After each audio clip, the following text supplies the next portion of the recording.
My wife looked me dead in the eye and announced she was spending Christmas with her ex-husband. She said my stepdaughter needed to bond with her real father figure. She crossed her arms and told me that if I had a problem with it, I could file for divorce. I did not yell. I did not argue. I simply nodded, waited for the door to close, and quietly dismantled her entire life. Before I continue this story, let me know where you are watching from in the comments below. Hit like and subscribe if you believe disrespect should always have a heavy price. My name is Jonas. I am 68 years old, and for a very long time I believed that unconditional provision was the exact same thing as love. I was wrong. The harsh reality of my marriage hit me on a crisp Tuesday morning in December.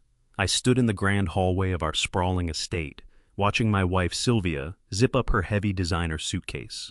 Sylvia was 62, but carried herself with the aggressive vanity of a woman 20 years younger. She did not even look up at me as she packed her expensive cashmere sweaters. She casually announced that she was spending the holidays in Aspen. She was not going alone. She was going with her ex-husband Derek. There was zero apology in her voice. There was no hesitation or shame or even a hint of guilt. She delivered the information as if she were telling me she was going to the grocery store. I stood on the hardwood floor wearing my simple gray sweater. I was the man who had funded her luxurious lifestyle for decades. Yet here I was being told I was sitting out Christmas so she could play happy families with a man who had abandoned her 30 years ago. It was a level of disrespect that took my breath away, but I kept my face entirely neutral. Before I could even process the absolute audacity of her statement, the heavy oak front door swung open. My stepdaughter Kendra walked in, stamping snow off her boots. Close behind her was her husband Connor. They were both carrying expensive new ski equipment. Connor, a smug 35-year-old white man whose supposed tech startup had yet to turn a single dollar of profit, dropped his bags in the foyer. He smirked at me, deliberately, adjusting the heavy gold watch on his wrist. It was a $12,000 Rolex. I knew the exact price because I was the one who paid for it. Kendra did not offer a greeting. She brushed past me, tossing her designer coat onto the banister. She looked at her mother and then threw a cold, dismissive glance in my direction. She stated loudly that she was thrilled about the Aspen trip because she desperately needed to connect with her real father figure. The sheer ungratefulness of her words was staggering. I had stepped into her life when she was just 4 years old. For 30 years, I paid for her private schooling, her college tuition, her lavish wedding to Connor, and the luxury condominium they currently lived in. Derek, her biological father, and her so-called real father figure had never sent a single dime. He had never attended a graduation or remembered a birthday. Yet here, they were treating me like a nuisance in my own home, eager to run to a man who had contributed absolutely nothing to their existence. I looked at Sylvia, waiting for her to correct her daughter. I waited for her to demand respect for the man who had given them everything. Instead, Sylvia stood up, smoothing her perfectly tailored coat, and turned to face me fully. She lifted her chin, her eyes hard and challenging. She delivered the final, fatal ultimatum. She told me that Derek was a part of their family history, and that they were going to Aspen whether I approved or not. She crossed her arms tightly across her chest, forming a physical wall of defiance. She told me that if I could not accept the arrangement, I should just go ahead and file for divorce. She stood there dripping in the diamonds I bought her, standing in the foyer of the estate my corporate job paid for, daring me to react. I could see the anticipation in her eyes. She expected me to break. She expected me to beg her to stay, to apologize for being rigid, to offer to pay for the entire Aspen trip just to keep the peace. She had spent decades training me to be the silent provider who always backed down to avoid a scene. Connor let out a quiet, mocking laugh from the corner. Kendra looked at her phone, entirely unbothered by her mother destroying our marriage right in front of me. They all thought they had me perfectly cornered, but I did not raise my voice. I did not fall to my knees or shed a single tear. The illusion I had held on to for so long evaporated, leaving behind a cold, absolute clarity. I looked at Sylvia. I looked at Kendra. I looked at the smug expression on Connor's face. I nodded once, a slow and deliberate movement. I looked Sylvia directly in the eyes, my voice completely flat and devoid of any emotion, and told her to have a safe flight. Her arrogant expression faltered for a fraction of a second. She was confused by my calm acceptance, but her vanity quickly covered it up. She signaled to Connor to grab her heavy bags. They walked out of the front door without looking back, chatting excitedly about the snow in Colorado. The heavy door clicked shut, leaving me standing in the profound silence of the empty hallway. I did not feel sadness. I did not feel the sting of a broken heart. I felt the sharp, focused energy of a man who finally understands his true worth. I reached into my pocket and pulled out my cell phone. I had spent years hiding my true financial power to keep them grounded, sacrificing my own international career advancement to stay close and keep Sylvia comfortable. They thought I was a weak, aging man they could discard at their convenience. They were about to learn a very hard lesson. I unlocked my screen and found the number I needed. The silent adjustment had officially begun. I walked into my home office and locked the door. The quiet hum of the mahogany room was a stark contrast to the loud disrespect I had just endured in the hallway. I sat at my desk and pulled up a private contact on my phone. Richard, the CEO of the multinational logistics firm I had helped build, answered on the second ring. For 5 long years, Richard had practically begged me to take the executive vice president position in Tokyo. For 5 years, I had politely declined. I had crippled my own career trajectory, turning down the crown jewel of our global operations, solely to keep Sylvia happy. She needed her local country club. She needed her high society luncheons. She needed to parade around as the queen of a kingdom I financed. But Sylvia had just made her priorities crystal clear, and I no longer had any reason to hold myself back. I told Richard the wait was over. I was accepting the Tokyo position, and I was ready to assume control effective immediately. Richard did not ask questions. He knew my value to the firm. He simply laughed with relief and told me he would have the board finalize the paperwork within the hour. The gears of my massive corporate machine were instantly set into motion, and my wife had absolutely no idea she was standing directly on the tracks. Before Richard could hang up, I gave him my absolute condition. I demanded the full Tier 1 corporate relocation package to be activated without a second of delay. This was not just about moving my operations across the globe. It was a highly specific and calculated legal maneuver designed to dismantle the very foundation of her comfort. Sylvia loved to boast to her wealthy friends about the sprawling 6-bedroom estate we lived in. She threw lavish charity galas in the grand ballroom and hosted exclusive garden parties by the heated pool, always acting as if her name was written in bold ink on the deed. What she conveniently ignored, and what her sheer arrogance made her forget, was that we did not actually own the property. The estate was an exclusive corporate housing asset tightly bound to my domestic employment contract. By officially accepting the international transfer and triggering the relocation clause, my domestic residency agreement was instantly rendered null and void. I authorized the corporate legal team to formally terminate the lease on the spot. I knew exactly what this meant. Within a matter of days, the house Sylvia considered her permanent personal palace would legally lock her out. She had told me to file for divorce if I did not like her spending Christmas with her ex-husband. She thought she was calling my bluff, assuming she would continue to sleep comfortably in the luxury I provided while I sulked in the background. She was about to discover that when you bite the hand that shelters you, you quickly find yourself out in the cold with absolutely nothing.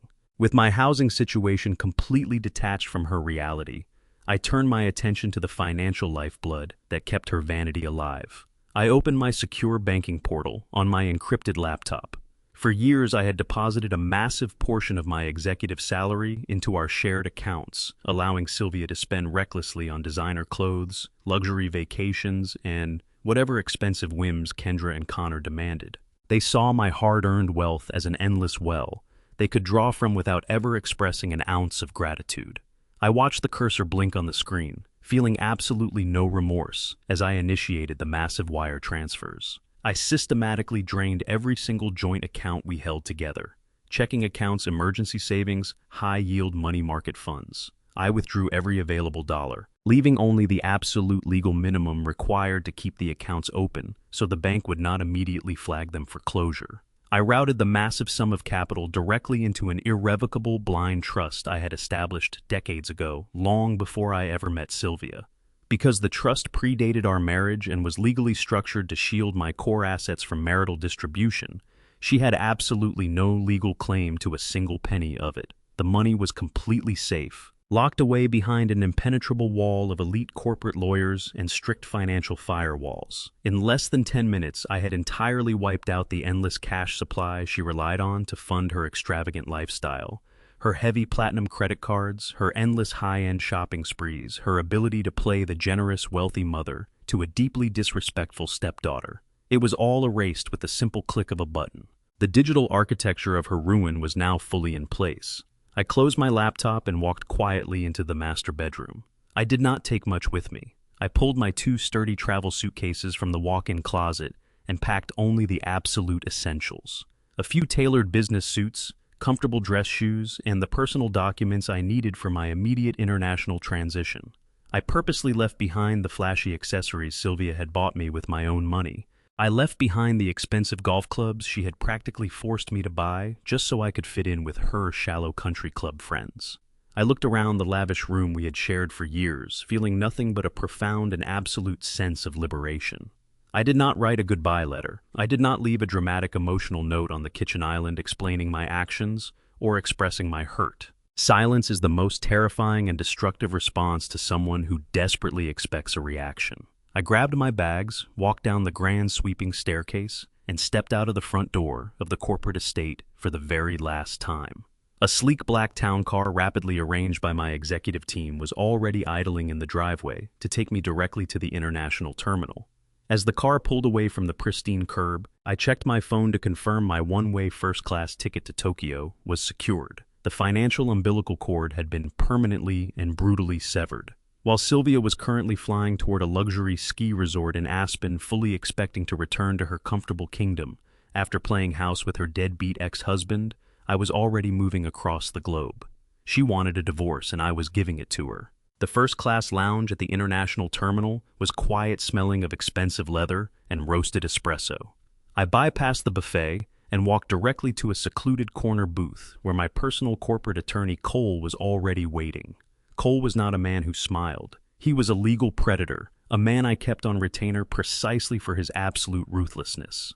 I slid into the leather booth across from him, placing my briefcase on the polished mahogany table. He did not waste time with pleasantries. He slid a thick-bound dossier across the table. For the past 48 hours, while Sylvia was busy packing her ski gear and insulting me in my own hallway, Cole and his team of forensic accountants had been running a comprehensive audit on every single transaction, moving through our joint accounts over the last 10 years.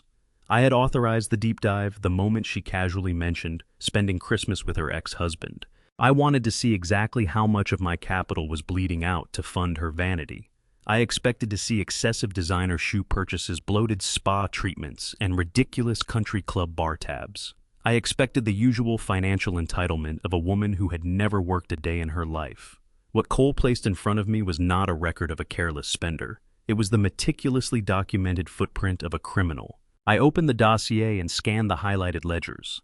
My eyes locked onto a recurring digital transfer completely buried beneath layers of complex shell transactions. Cole pointed a sharp silver pen at the corresponding dates, tapping the paper with clinical precision. Sylvia had not just been treating my bank accounts like her personal limitless shopping fund. She had been actively and intentionally embezzling my wealth. For the past 7 years, like clockwork, exactly $8,000 had been routed out of my secondary business holding account on the first of every single month. The money was meticulously washed through a fake consulting invoice she had set up under a fictitious vendor name, then wired directly into an offshore bank account located in the Cayman Islands. I traced the routing numbers down the page to the final beneficiary declaration. The offshore account was controlled entirely by Derek, the so-called real father figure who could not afford to buy his own daughter a birthday card or pay a dime of child support, was secretly living a life of absolute luxury funded directly by my executive paycheck. Sylvia had been systematically stealing from the husband who sheltered her to financially support the ex-husband who had abandoned her decades ago. It was a breathtaking level of betrayal, a cold and calculated wire fraud that crossed the line from simple marital disrespect straight into a federal felony. She had smiled in my face, slept in my bed, and complained about my long corporate work hours while methodically siphoning almost $700,000 of my hard-earned capital into the pockets of a deadbeat parasite. My pulse remained completely steady. I did not feel anger. I felt the absolute, terrifying certainty of a man who had just acquired the ultimate power to destroy 2 arrogant lives with a single phone call. Cole closed the dossier and leaned forward, his voice a low, urgent murmur. He immediately advised me to contact the Federal Bureau of Investigation. He wanted to hand the entire forensic file over to the authorities before I even boarded my plane, ensuring Sylvia and Derek would be arrested for wire fraud and tax evasion before their Aspen vacation was even halfway over. It was the logical, legally sound move. I raised my hand, silencing him instantly. I categorically refused. Calling the authorities now would simply cause a sudden explosion, giving them a chance to panic hire defense attorneys and scramble for a narrative of victimhood. I wanted something far more agonizing. I instructed Cole to take every single piece of evidence and construct an ironclad civil lawsuit for grand theft and financial fraud. I told him to draft the legal filings, secure the necessary court injunctions, and hold the entire package completely out of sight, like a loaded gun with the safety off. I wanted Sylvia to enjoy her little mountain getaway. I wanted her to ski down those expensive slopes, dine in those high-end restaurants, and continue playing the wealthy socialite for the man she was secretly funding. Every hour she spent in Aspen was another hour she spent unknowingly digging her own grave deeper into the frozen earth. Let her drain whatever meager cash she had on hand. Let her maximize the humiliation when the illusion finally shattered. A quick arrest was a mercy she did not deserve. I wanted her to feel the slow, suffocating realization that her perfect crime had been completely exposed, and that the man she thought was a harmless fool was currently holding the absolute power to send her to federal prison. The boarding announcement for my direct flight to Tokyo echoed softly through the lounge speakers. I stood up, buttoned my tailored suit jacket, and slid the damning forensic dossier securely into my briefcase. Cole gave me a firm, professional nod, understanding perfectly that the trap was set, loaded, and silently waiting for my final command to strike. I walked down the jet bridge and settled into my private first-class suite, the luxurious leather seat wrapping around me like an impenetrable shield against the sheer toxicity I was leaving behind. A flight attendant offered me a glass of vintage champagne, which I accepted with a polite, relaxed smile. As the heavy aircraft doors closed and sealed shut, securing the cabin for the long international journey, I took my cell phone out of my pocket. I did not check for missed calls, nor did I read any potential messages from the arrogant wife who had just insulted me in my own home. I simply powered the device down entirely, watching the screen fade to absolute black. The complete digital silence was the most beautiful thing I had experienced in years. I leaned back as the plane accelerated down the runway and lifted smoothly into the night sky, soaring high above the city I was permanently abandoning.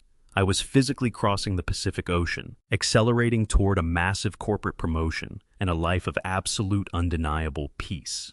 Thousands of miles away in a snowy mountain resort, Sylvia was laughing with her parasite of an ex-husband, entirely unaware that the financial ground beneath her designer boots had just been mercilessly annihilated. I was moving forward into absolute power and clarity, leaving her trapped in a collapsing house of cards. The countdown had officially started, and she was left totally defenseless to face the imminent catastrophic detonation of her fake reality. The air in the exclusive Aspen dining room was thick with the scent of roasted truffles and unearned arrogance. Sylvia sat at the center of the plush velvet booth, basking in the warm golden glow of the crystal chandeliers hanging above them. To her right sat Kendra and Connor, their faces flushed from a leisurely afternoon spent on the private ski slopes. To her left sat Derek, a man whose sharply tailored Italian suit perfectly masked his utter lack of actual personal achievement. He held the leather-bound wine menu with exaggerated authority, waving the head sommelier over with a dismissive flick of his wrist. Derek loudly ordered a $3,000 bottle of vintage Bordeaux, making absolutely certain the neighboring tables heard his exorbitant selection. He leaned back against the velvet cushions, swirling his crystal water glass and boasting endlessly about imaginary real estate acquisitions and phantom corporate mergers.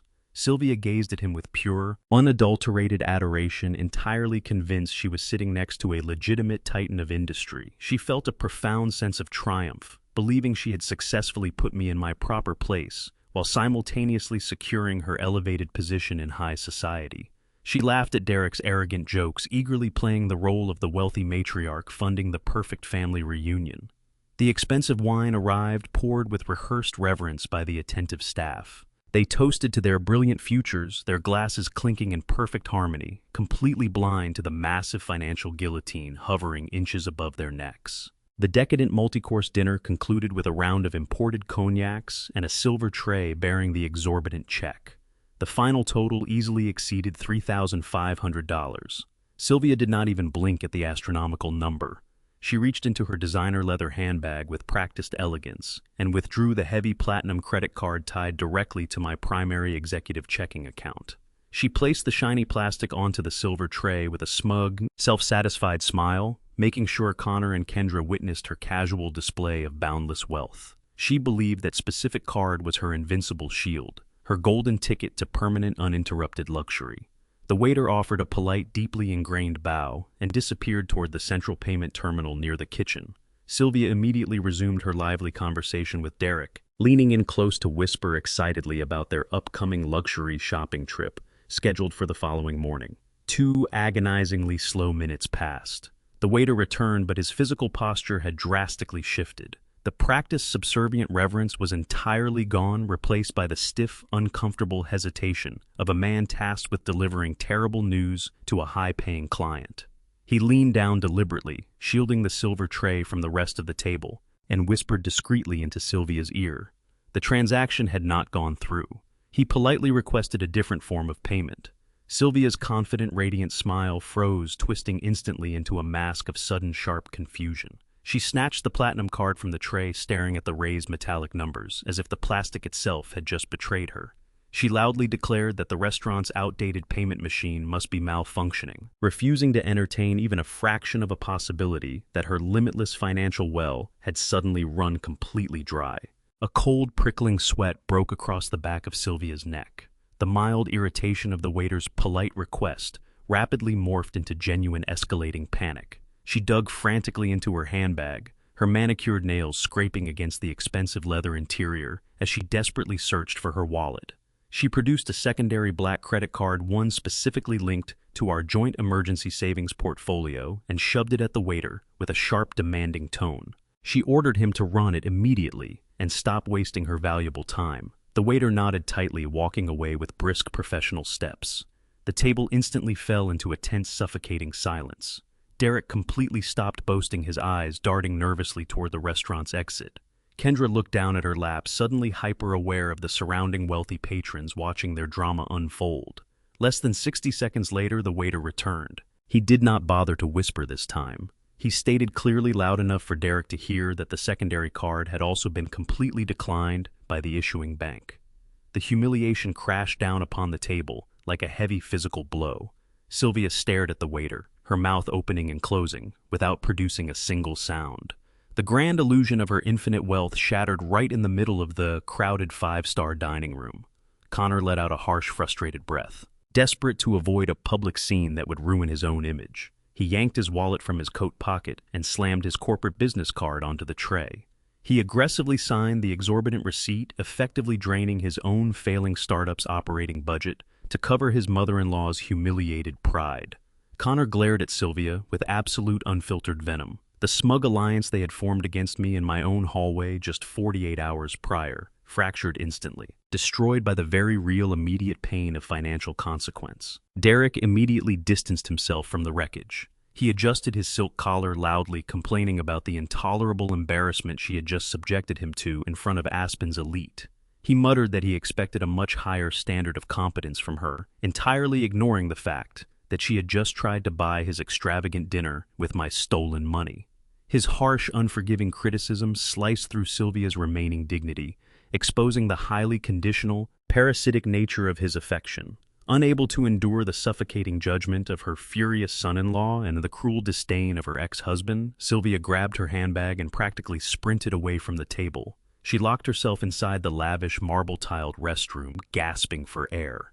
Her hands shook violently as she pulled out her cell phone. She dialed the premium customer service number printed on the back of her useless platinum card, her heart hammering wildly against her ribs. She was fully prepared to scream at a bank representative, threaten legal action, and demand the immediate reinstatement of her privileges. The call connected, bypassing the queue due to the account's prior elite status. However, she did not reach a living, breathing person. A cold, automated voice echoed through the earpiece. The digital recording calmly and mechanically informed her that the primary account number she entered was completely invalid. The voice instructed her to enter a valid routing number. She typed the digits again, stabbing the glowing screen with frantic desperation. The automated system repeated the exact same message. It then provided an automated legal disclaimer stating clearly that the specified joint accounts had been fully dissolved, zeroed out, and permanently closed by the primary account holder. The automated voice hung up the call, leaving her standing alone with the dead dial tone of her absolute financial ruin. The generic sedan lurched to a halt at the base of the sprawling estate's pristine driveway. Sylvia did not wait for the driver to circle around and open her door. She shoved it open herself, her designer heels hitting the icy pavement with sharp, aggressive strikes. She marched up the long, winding walkway, her breath pluming in the freezing winter air, her entire body rigid with the anticipated thrill of unleashing her fury upon me. She bypassed the grand pillars framing the entryway and stomped up the marble steps, gripping her heavy ring of keys. She selected the brass key to the front door, the one she had proudly displayed on her keychain for years as a symbol of her elevated status. She jammed it into the heavy brass cylinder and twisted sharply, expecting the familiar, satisfying click of the heavy deadbolt giving way to her command. The lock did not turn. The metal ground against the cylinder, unyielding and stubborn. She pulled the key out, assuming she had inserted it incorrectly in her furious haste. She shoved it back into the keyhole and wrenched her wrist with absolute demanding force. It did not budge. The mechanism was completely frozen, rejecting her access. Her frustration boiled over into a sharp growl of pure irritation. She yanked the heavy brass handle, rattling the massive oak doors with all her might, demanding the house yield to its rightful mistress. The estate remained completely sealed, physically barring her from the luxurious kingdom she had claimed as her own. Before she could raise her fist to hammer aggressively against the thick wood, the heavy deadbolt clicked from the inside. The massive oak door swung open, but it was not me standing in the foyer ready to receive her wrath. It was a tall, broad-shouldered man wearing a sharp charcoal gray uniform, bearing the insignia of my firm's elite private corporate security division. Sylvia stepped back, her arrogant scowl faltering as she stared at the imposing stranger blocking her entrance. The guard did not offer a polite greeting. He did not step aside to welcome her into the grand hallway. He stood squarely in the center of the doorway, an unmovable physical barrier between Sylvia and the luxurious life she had taken for granted. Without uttering a single word of explanation, the guard reached into his jacket and produced a crisp white manila envelope. He extended his arm and handed it directly to her. Sylvia snatched the envelope from his hand, ripping it open with frantic, shaking fingers. She pulled out a heavy piece of legal parchment bearing the embossed seal of my multinational logistics firm. Her eyes darted across the bold black text, struggling to comprehend the dense corporate jargon. The formal notice stated with absolute undeniable legal authority that the residential lease agreement for the property had been permanently and irrevocably terminated. The document clearly outlined that the primary leaseholder had formally accepted an international executive relocation package, triggering the immediate surrender of the corporate asset back to the holding company. The sprawling estate she had used to impress her shallow socialite friends was no longer her home. The legal firewall had been completely activated, and she was standing on the wrong side of it. The blood drained entirely from Sylvia's face as the reality of the legal document crashed down upon her. Her initial shock violently twisted back into a blind, entitled rage. She crushed the corporate notice in her fist and screamed directly into the security guard's impassive face. She shrieked that she was my legal wife, the lady of the house, and that she possessed the absolute right to enter her own property. She demanded he step aside immediately, threatening to have him fired, sued, and completely ruined by the end of the day if he did not grant her access. She lunged forward, attempting to forcefully push her way past his broad frame into the warm, familiar foyer. The guard did not even flinch. He simply raised a firm, gloved hand, effortlessly halting her aggressive advance. He looked down at her with the cold, detached professionalism of a man simply executing his corporate orders. He calmly informed her that she was currently trespassing on private corporate property and that the local authorities would be dispatched if she refused to vacate the premises immediately. Sylvia gasped, her mouth opening in sheer disbelief as he raised his other hand and pointed methodically toward the far edge of the circular driveway. Sylvia slowly turned her head, her gaze following the direction of his gloved finger. Sitting perfectly aligned on the freezing concrete, pushed entirely off the manicured corporate grounds, were 20 identical heavy-duty cardboard moving boxes. The guard coldly stated that the corporate extraction team had already packed her personal clothing and non-essential belongings. Her entire luxurious existence had been unceremoniously boxed up and dumped on the curb like common refuse. The heavy oak door slammed shut behind her, the deadbolt engaging with a loud final click that echoed through the freezing winter air. Sylvia was left completely alone on the cold pavement, surrounded by the brown cardboard boxes that now contained the entirety of her worldly possessions.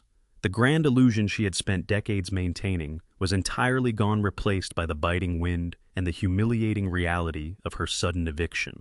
She had no home to enter, no bank accounts to access, and absolutely no secret cash reserves to fall back on. She reached into her designer coat with trembling hands, pulling out her cell phone to desperately call Kendra for a rescue. She pressed the power button, but the screen remained completely black. The battery, drained by her frantic, relentless calls to my voicemail during the humiliating flight home, had died entirely. She was totally isolated, stranded on the curb of the estate she used to rule, with absolutely zero way to communicate with the outside world. Panic seized her lungs, suffocating her arrogant pride. She turned her head and noticed the generic Uber sedan was still idling near the base of the driveway, the driver updating his navigation system before departing. Sylvia abandoned her pride completely. She abandoned her designer bags and sprinted down the icy pavement toward the idling car. She slammed her hands against the passenger window, begging the startled driver to unlock the doors. She practically threw herself into the back seat, pleading with the man to take her to her daughter's luxury condominium across the city. She had to promise him her expensive gold earrings as collateral just to secure the ride, utterly humiliated as she fled the wreckage of her empire. 14 time zones away, the morning sun was already illuminating the sleek geometric skyline of Tokyo. I had seamlessly integrated into my new corporate kingdom, leaving the toxic wreckage of my previous domestic life and ocean behind me. I stood behind the expansive glass desk of my new executive corner office, reviewing the initial briefing documents for the Asian division, when my private international cell phone vibrated sharply against the polished mahogany surface. The caller identification displayed Kendra's name. I did not need to guess who was actually orchestrating the call. I knew Sylvia's personal phone had likely died during her frantic, humiliating retreat from the corporate estate, and I knew exactly where the generic sedan had dropped her off. I could perfectly visualize her bursting through the double doors of Kendra and Connor's luxury condominium, completely unhinged, demanding to use her daughter's device. I let the phone vibrate 3 times, allowing the agonizing suspense to build on their end. I wanted her heart to pound with the desperate, suffocating hope that I would finally pick up and surrender to her demands.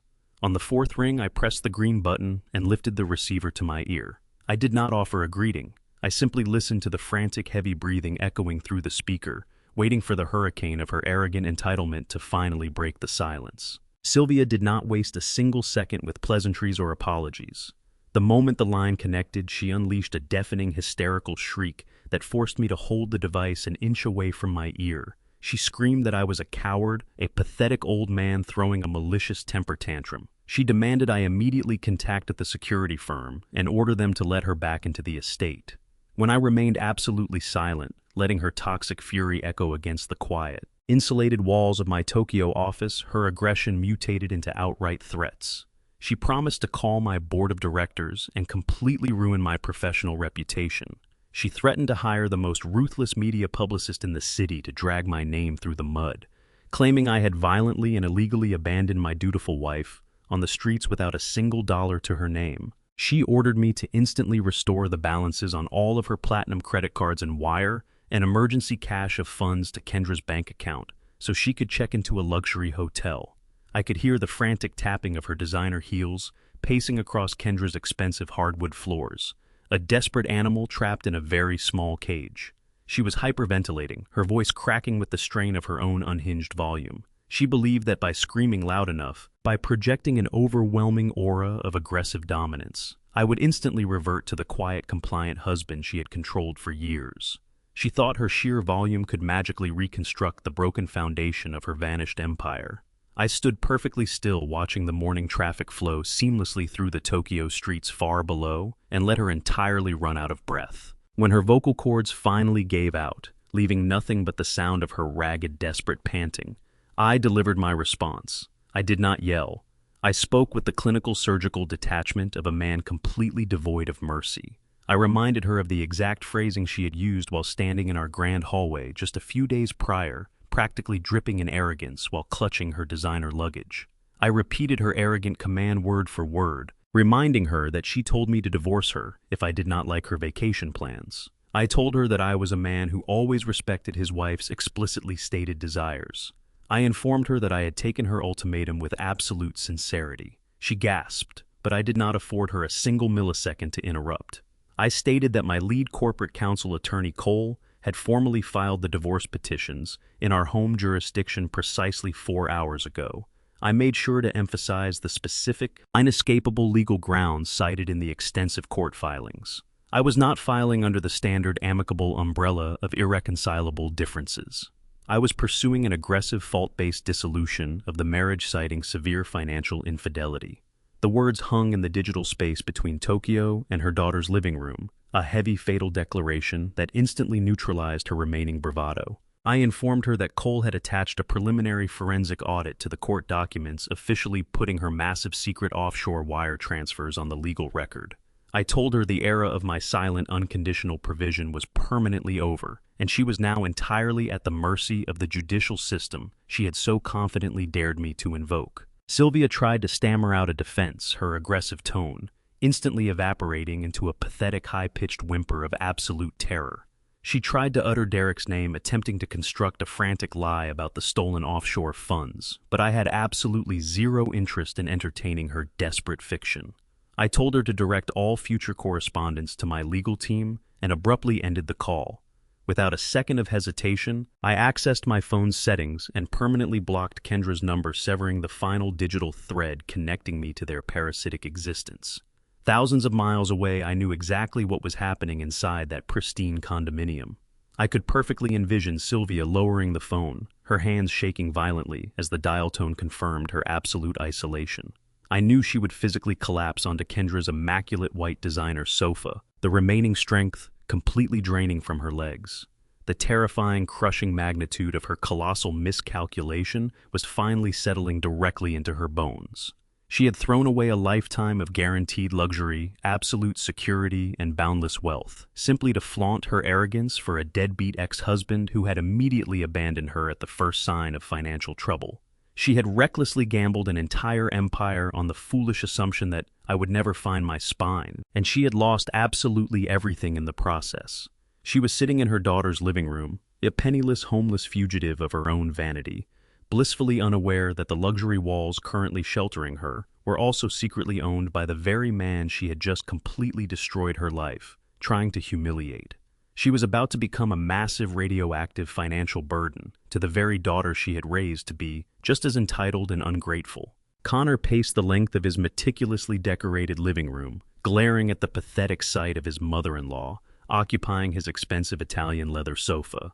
Sylvia had been weeping for 2 days straight, wrapped in a blanket staring blankly at the muted television. Connor had zero capacity for empathy. His primary emotion was profound irritation. He had married Kendra specifically for her proximity to my wealth, carefully cultivating an image as a brilliant self-made tech entrepreneur. He wore the $12,000 Rolex I bought him, drove a luxury car leased under my corporate umbrella, and hosted lavish networking dinners to project an aura of unstoppable success. The reality was a suffocating nightmare of financial incompetence. His heavily hyped startup had not generated a single dollar of actual profit in 3 years. He was drowning in massive operational debt, burning through investor capital on vanity projects and bloated marketing campaigns. The spontaneous, exorbitant trip to Aspen had completely drained his last remaining line of business credit. He had aggressively swiped his corporate card to cover the humiliated Sylvia at the restaurant, assuming he would easily bully her into paying him back with interest the moment they returned. Now, watching Sylvia hyperventilate on his couch, as an evicted penniless fugitive, Connor realized his invisible safety net had vanished. The crushing weight of his fraudulent lifestyle was closing in on him rapidly, demanding an immediate infusion of hard cash to keep his investors from discovering he was a complete fraud who relied entirely on his wife's wealthy stepfather. Desperation breeds incredible arrogance. Connor decided the most logical solution to his immediate liquidity crisis was to leverage his most valuable perceived asset. He dressed in his sharpest tailored suit, grabbed his leather briefcase, and drove his leased vehicle directly to the premier branch of his commercial bank. He walked into the marble lobby with the aggressive, entitled swagger of a high-net-worth client demanding priority service. He bypassed the teller line and requested a private meeting with a senior loan officer, Sitting in the plush glass-walled office, Connor smoothly pitched his financial maneuver. He requested an expedited second mortgage on his sprawling luxury condominium. He confidently explained that his tech firm was on the verge of a massive breakthrough, and he simply required a $500,000 bridge loan to finalize a lucrative software acquisition. He intended to use the funds to quietly erase the disastrous Aspen expenses, pay off his most aggressive creditors, and secure another 6 months of operating capital to maintain his facade. He casually slid his designer wallet onto the desk, handing over his driver's license and his premium banking cards with a practiced winning smile. He spoke about the prime real estate market, bragging about the astronomical appraisal value of his downtown residence. He completely believed that his signature alone was enough to unlock a mountain of cash. And he had lived in the luxurious sun-drenched condominium for 4 years, hosting cocktail parties and bragging to his peers about his brilliant real estate investment. He was entirely ready to sign away the equity, fully assuming his name was engraved in gold on the foundational deed stored in the county records. The senior loan officer nodded politely, offering Connor a cup of artisan coffee while turning his attention to his dual computer monitors. He typed Connor's personal identification details into the bank's secure property database, initiating the routine background check required for high-value equity applications. The loan officer maintained a pleasant professional demeanor as the system processed the request. Then the rhythmic tapping of the keyboard abruptly stopped. The officer narrowed his eyes, squinting at the screen, as if a glaring typographical error had suddenly appeared. He cleared his throat, clicked a few more buttons to refresh the municipal property registry, and waited for the updated results to load. The polite, accommodating smile vanished from his face entirely. He looked up at Connor, his expression shifting from deferential respect to cold, uncomfortable confusion. He steepled his fingers together and informed Connor that there was a severe fundamental problem with the loan application. He stated that the bank could not authorize a second mortgage, a bridge loan, or any form of equity withdrawal against the specified luxury condominium. Connor aggressively pushed back, demanding to know why a man of his supposed financial standing was being denied a standard banking service. The loan officer turned the computer monitor around, allowing the glaring, undeniable truth to face Connor directly. He clinically informed the furious young man that he possessed absolutely zero legal right to borrow against the property. In order to leverage an asset for a $500,000 loan, the applicant must actually possess the legal title to the real estate. The officer stated with absolute clarity that Connor did not own a single square inch of the luxury condominium he called home. Connor stared at the glowing monitor, his brain entirely failing to process the information. He demanded physical proof, aggressively accusing the bank of utilizing faulty municipal records. The loan officer calmly accessed the county clerk's digital archive and printed a certified copy of the original property deed. He slid the crisp white document across the mahogany desk. Connor snatched the paper, his eyes scanning the bold legal text. The primary owner listed on the official deed was not Connor. It was not Kendra. The property was exclusively owned outright by a corporate entity named Apex Holdings, LLC. The absolute humiliation struck Connor with the force of a physical blow. The elaborate self-made kingdom he had bragged about to his investors was nothing but a subsidized illusion. Ha was essentially a glorified tenant, living rent-free in a property secretly purchased and controlled by his father-in-law's vast corporate network. The realization that I had silently orchestrated and funded his entire lifestyle while he openly mocked me in my own hallway ignited a violent, uncontrollable rage inside him. He snatched his driver's license from the desk, practically knocking over his coffee cup, and stormed out of the bank without uttering another word. He sprinted to his car, his mind racing with furious, destructive calculations. Kendra had lied to him. She had deliberately allowed him to believe they were independent property owners while secretly relying on my charity to keep a roof over their heads. He slammed his foot on the accelerator, tearing through the downtown traffic with reckless aggression. I was heading straight back to the condominium, fully prepared to tear his marriage apart and force Kendra to answer for the monumental deception that had just completely destroyed his financial lifeline. The heavy front door of the luxury condominium slammed shut, with enough force to rattle the expensive modern art hanging on the pristine walls. Connor marched straight into the gleaming kitchen, his face flushed with a violent, terrifying rage. Sylvia flinched on the sofa, wrapping her designer blanket tighter around her shoulders, while Kendra looked up from her overpriced matcha latte, her annoyed expression instantly faltering. Connor did not yell immediately. He simply raised his hand and violently threw the certified copy of the property deed directly onto the marble kitchen island. The crisp white paper slid across the smooth surface and stopped right in front of Kendra's trembling hands. She looked down at the bold legal print, and all the color instantly drained from her face. Her perfectly manicured facade crumbled in a matter of seconds. For 4 years, she had vehemently maintained the illusion that she and Connor were entirely self-sufficient, proudly boasting to her elite social circle about their brilliant real estate investment. She had deliberately and maliciously hidden the humiliating truth from her own husband. She never told Connor that I had purchased the sprawling downtown condominium outright under my corporate LLC. I had quietly allowed them to live there completely rent-free, heavily subsidizing their extravagant lifestyle so they could project a flawless image of independent wealth. She had let Connor believe his failing tech startup was funding their elite status, burying the reality that they were nothing more than glorified charity cases, living exclusively on my dime. Connor stared at his wife, his breathing ragged and uneven. The absolute silence in the kitchen was suffocating heavy with the sudden death of his fabricated reality. His mind raced backward, violently recontextualizing every single memory of his supposed success. Every lavish dinner party he hosted in that dining room, every arrogant boast he made to his investors about his prime real estate equity, every time he stood in my hallway and smirked at me with unearned superiority. It was all a colossal, humiliating fiction. He realized with crushing clarity that his entire persona as a brilliant self-made wealthy entrepreneur was a complete fabrication, entirely funded by the very black man he had constantly and openly disrespected. His massive, fragile ego completely shattered into jagged pieces on the kitchen floor. He had spent years treating me like an outdated, subservient bank teller, casually flashing the expensive watches I bought and driving the luxury vehicles I leased, completely oblivious to the fact that I held the absolute power to render him homeless with a single signature.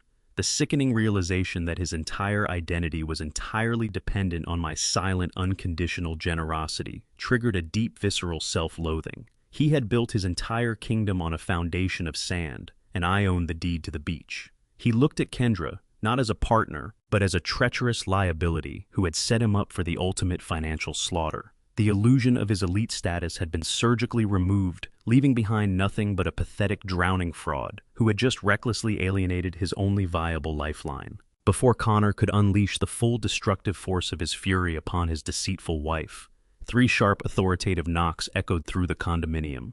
The heavy sounds sliced through the suffocating tension in the room like a physical blade.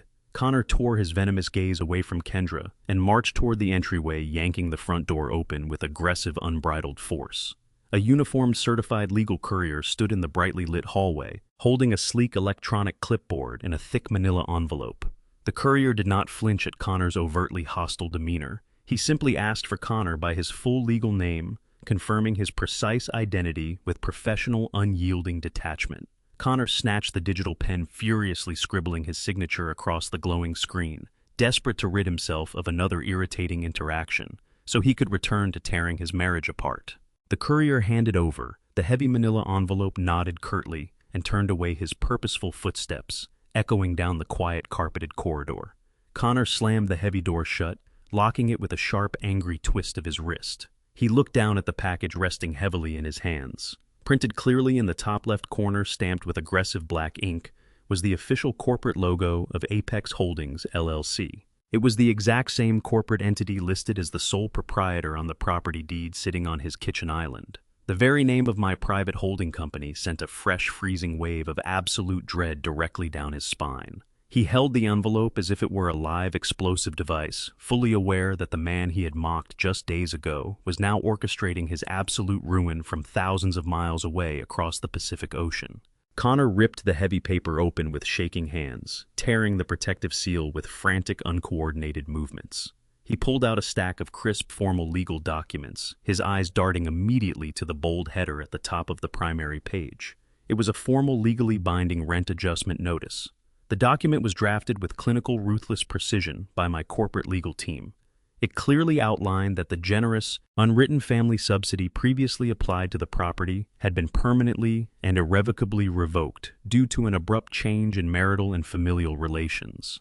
The legal text stated that effective immediately, The monthly leasing rate for the luxury condominium was being aggressively adjusted to accurately reflect the current highly competitive downtown market value. Connor scanned the page, his heart hammering violently against his ribs until his eyes locked onto the final, devastating numerical figure. The new monthly rent was set at exactly $8,500. The astronomical number hit him with the blunt force of a freight train. He was already drowning in insurmountable business operational debt, entirely unable to secure a bridge loan from the bank, and completely cut off from his previous financial safety net. He could not afford a fraction of that amount, let alone produce the first full payment due in exactly 30 days. The document also included a clear, uncompromising eviction warning for any failure to remit the full payment on time. The trap had closed flawlessly. He looked at the staggering figure, realizing that my silent adjustment had expertly transformed his prized luxury home into an incredibly expensive, inescapable financial prison. Connor crushed the heavy legal parchment in his fist, the sharp, crumpling sound slicing through the dead silence of the kitchen like a gunshot. The thick vein in his neck pulsed with violent, unrestrained fury as he hurled the crumpled ball directly at Kendra. It struck her chest and dropped to the polished marble floor. He did not hold back a single fraction of his rage. He unleashed a deafening, visceral scream that completely shattered the curated, upper-class tranquility of their luxury condominium. He cornered Kendra, towering over her shrinking frame, his face twisted in absolute, unfiltered disgust.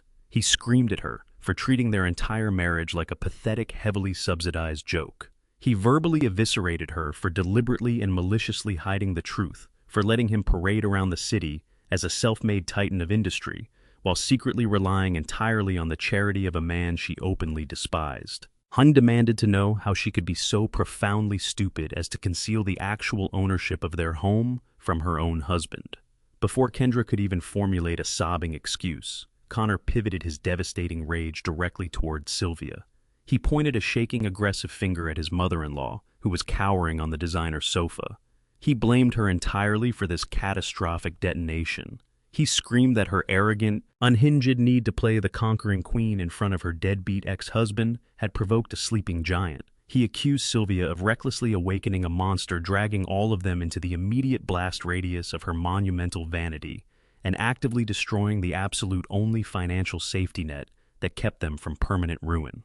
Kendra scrambled backward against the granite countertops, her hands raised defensively as she desperately tried to shield her mother from the brutal verbal onslaught.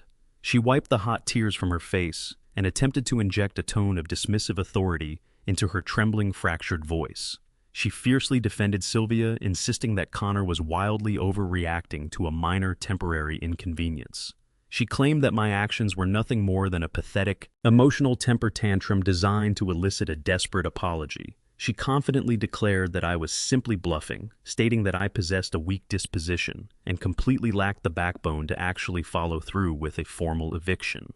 She assured Connor that if they simply waited a few days and ignored the aggressive legal notices, I would inevitably cave under the crushing pressure of my own guilt and rapidly restore their comfortable, effortless lifestyle. Connor stared at his wife as if she had just lost her mind completely. He let out a harsh, barking laugh, utterly devoid of any humor. He stepped closer, brutally dissecting the sheer, breathtaking magnitude of their shared stupidity. He stripped away her comfortable delusions with clinical, surgical precision. He explicitly reminded her of my extensive professional background. He screamed that I was not a weak, submissive pushover to be manipulated by cheap tears. I was a senior executive director of global operations, a ruthless corporate shark who spent decades successfully negotiating multi-billion-dollar international logistics contracts against the most aggressive executives on the planet. He stated clearly that men who reach the absolute pinnacle of global commerce do not bluff. He told her that my complete silence was not a petty negotiation tactic, but a highly calculated execution. I made her understand that I had methodically laid out a flawless legal and financial minefield, and they had blindly marched directly into the center of it. Connor marched back to the kitchen island and slammed his hand flat against the cold marble, emphasizing the absolute terrifying finality of his decision. He looked directly into Kendra's tear-filled eyes and delivered his own ruthless, uncompromising ultimatum. He stated with unwavering clarity that he had absolutely zero intention of paying a single dollar toward the astronomical $8,500 monthly rent. He bluntly admitted the humiliating truth that his technology startup was completely underwater, heavily leveraged, and entirely incapable of generating the liquid capital required to sustain their extravagant facade for another week. He refused to drain his last remaining business credit lines to salvage a luxury apartment he did not even legally own. He told Kendra that the impending financial devastation was entirely her fault and the direct, unavoidable result of her mother's boundless arrogance. He pointed a rigid, unforgiving finger at the front door, declaring that she had exactly 30 days to fix the catastrophic mess her toxic family had created. He demanded she find the money, beg for my forgiveness, or secure another source of limitless funding immediately.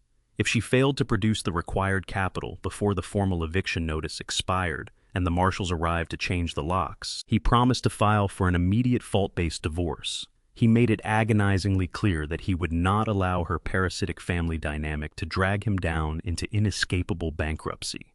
He would cut his losses, liquidate his remaining personal assets, and abandon her without a second thought. The hollow marriage of convenience had instantly evaporated the very moment the funding dried up, leaving Kendra staring at a husband who now viewed her strictly as a defaulted, highly radioactive financial liability. The brutal threat of imminent divorce hung heavily in the suffocating, tense air of the condominium. Sylvia pushed herself off the leather sofa, her posture rigid as she desperately attempted to salvage the shattered remnants of her matriarchal authority. She wrapped her expensive cashmere cardigan tightly around her shivering frame and marched into the kitchen, placing a comforting maternal hand on Kendra's trembling shoulder. Sylvia glared at Connor with a look of pure venomous disdain, utterly disgusted by his rapid betrayal and complete lack of marital loyalty. She loudly promised her weeping daughter that they absolutely did not need Connor's failing business or my highly conditional charity to survive this temporary, insulting setback. She confidently declared that she would personally secure the necessary funds to cover the exorbitant rent and permanently maintain their elevated high society status. She instructed Kendra to pack a small overnight bag and prepare to immediately leave the hostile, unsupportive environment of the apartment.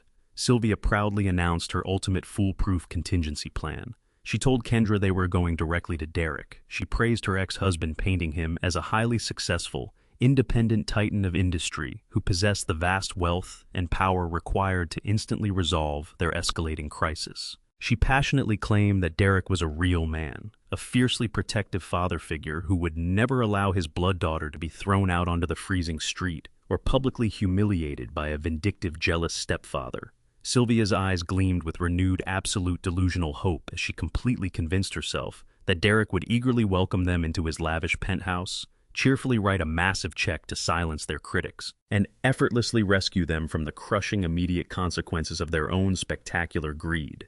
The drive across the city to Derek's upscale high-rise apartment was fueled entirely by Sylvia's relentless manufactured optimism. She sat in the passenger seat of Kendra's leased Mercedes, aggressively adjusting her designer coat and assuring her weeping daughter that their financial salvation was waiting just a few miles away. Sylvia painted a vivid, delusional picture of Derek as a highly successful, independent titan of industry who possessed the vast wealth and power required to instantly resolve their escalating crisis.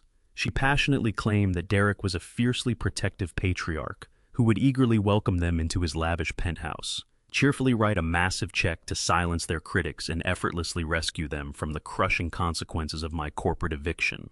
She pointed to the towering glass exterior of Derek's luxury building as absolute proof of his financial dominance. She conveniently ignored the undeniable fact that she had been secretly paying the exorbitant rent for that exact penthouse using my stolen money for the past 7 years. She genuinely believed her own fabricated reality.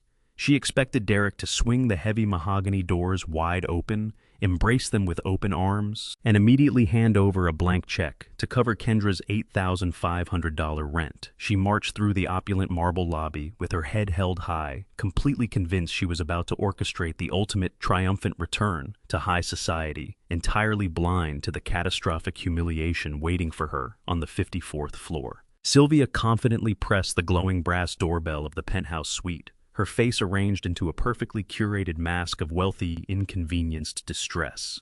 The heavy door swung inward, revealing Derek dressed in a plush silk smoking jacket, holding a crystal glass of expensive bourbon. He greeted them with his signature blindingly charismatic smile, the exact same practiced charming grin he had weaponized to manipulate Sylvia for decades. I ushered them into the lavishly decorated entryway, acting the part of the gracious, successful host. Sylvia immediately launched into her frantic, indignant monologue. She did not bother to ease into the conversation. She breathlessly recounted the disastrous events of the past 48 hours, detailing my abrupt relocation to Tokyo, the aggressive corporate eviction from the estate, and the sudden terrifying freeze on all her platinum credit cards.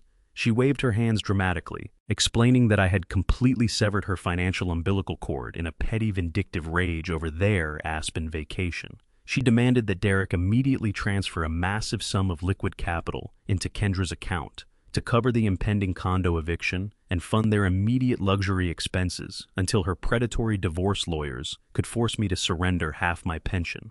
As the frantic words spilled from Sylvia's mouth, a profound and chilling transformation overtook Derek's face. The charming, welcoming smile completely evaporated, replaced by a rigid, horrifying mask of absolute panic. The warm, inviting hospitality vanished from his posture in a fraction of a second.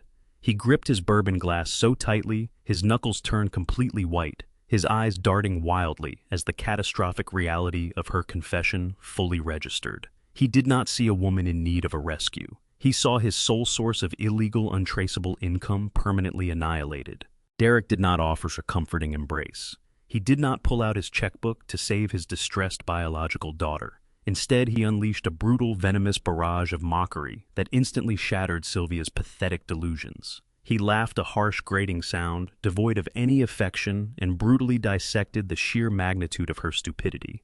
He explicitly admitted the humiliating truth she had spent years desperately ignoring. He told her he had absolutely zero independent wealth. His sports cars, his tailored silk suits, and the very penthouse they were standing in were financed entirely by the $8,000 she had been illegally siphoning from my corporate accounts every single month. He aggressively confessed that he only tolerated her annoying, arrogant visits and played the role of the devoted ex-husband to keep the stolen cash flowing seamlessly into his offshore accounts. Without my money padding his lifestyle, she was completely and utterly useless to him. Sylvia gasped, clutching her chest as the devastating reality of his parasitic nature hit her with the force of a physical blow. Derek did not stop there. He turned his cruel, unforgiving gaze toward Kendra, who was trembling in the foyer. He brutally mocked her, calling her a spoiled, entitled brat who had miraculously managed to bite the only hand that ever truly fed her. He stated that he had absolutely no intention of sinking his own ship to save a useless, arrogant woman and the adult daughter he had abandoned 30 years ago. He stepped backward into the penthouse, aggressively blocking their path, entirely refusing to grant them sanctuary or offer a single dollar of the emergency capital she had so confidently promised Kendra they would receive. Sylvia begged, her voice cracking with a pathetic, desperate whine. She pleaded with Derek to remember their shared history, desperately trying to leverage decades of stolen money to secure a few nights on his leather sofa. Derek responded by stepping fully behind the heavy mahogany door. He looked at Sylvia with absolute unfiltered disgust, viewing her not as a former lover or a lifelong partner, but strictly as a defaulted, highly radioactive financial liability. I told her to get off his property before he called the building security to physically drag them out. Without another word, he slammed the massive door shut with violent, definitive force. The heavy deadbolt clicked loudly, echoing down the pristine, silent corridor like a gunshot. The finality of the sound sealed their absolute ruin. Sylvia collapsed against the wall, sliding down to the carpeted floor, utterly destroyed by the realization that her real man was nothing but a cowardly, penniless fraud. Kendra stood frozen in the hallway, staring at the closed door. The crushing, undeniable truth finally pierced through her lifelong armor of unearned entitlement. She turned her head and looked down at her weeping, pathetic mother. In that agonizing moment, Kendra completely understood the monumental severity of her catastrophic mistake. She had actively discarded and disrespected the incredibly wealthy, disciplined black man who had unconditionally funded her entire existence, paid for her luxury education, and sheltered her for 30 years. She had thrown away an absolute empire of security to blindly worship a biological father who viewed her as nothing more than a burdensome parasite. The devastating realization paralyzed father who viewed her as nothing more than a burdensome parasite. The devastating realization paralyzed her, leaving her utterly alone to face the terrifying, inescapable consequences of her profound arrogance. The agonizing elevator ride, down from Derek's penthouse, was endured in absolute suffocating silence. Sylvia and Kendra stepped out into the freezing city streets stripped of their haughty arrogance, their shoulders slumped under the crushing weight of their new reality. They did not speak a single word during the long, humiliating walk to the nearest subway station, having absolutely no cash remaining to secure a private car service or hail a taxi. They swiped Kendra's nearly depleted transit card and boarded the crowded train, forced to sit shoulder to shoulder with the everyday working-class people Sylvia had spent decades ruthlessly mocking. The harsh fluorescent lights of the subway car illuminated the smeared mascara, streaking down Sylvia's cheeks, exposing her as a broken, defeated woman. They finally trudged back into the luxury condominium, but the sprawling space no longer felt like an elite sanctuary. It felt like a massive, terrifying financial trap, ticking down to their inevitable eviction.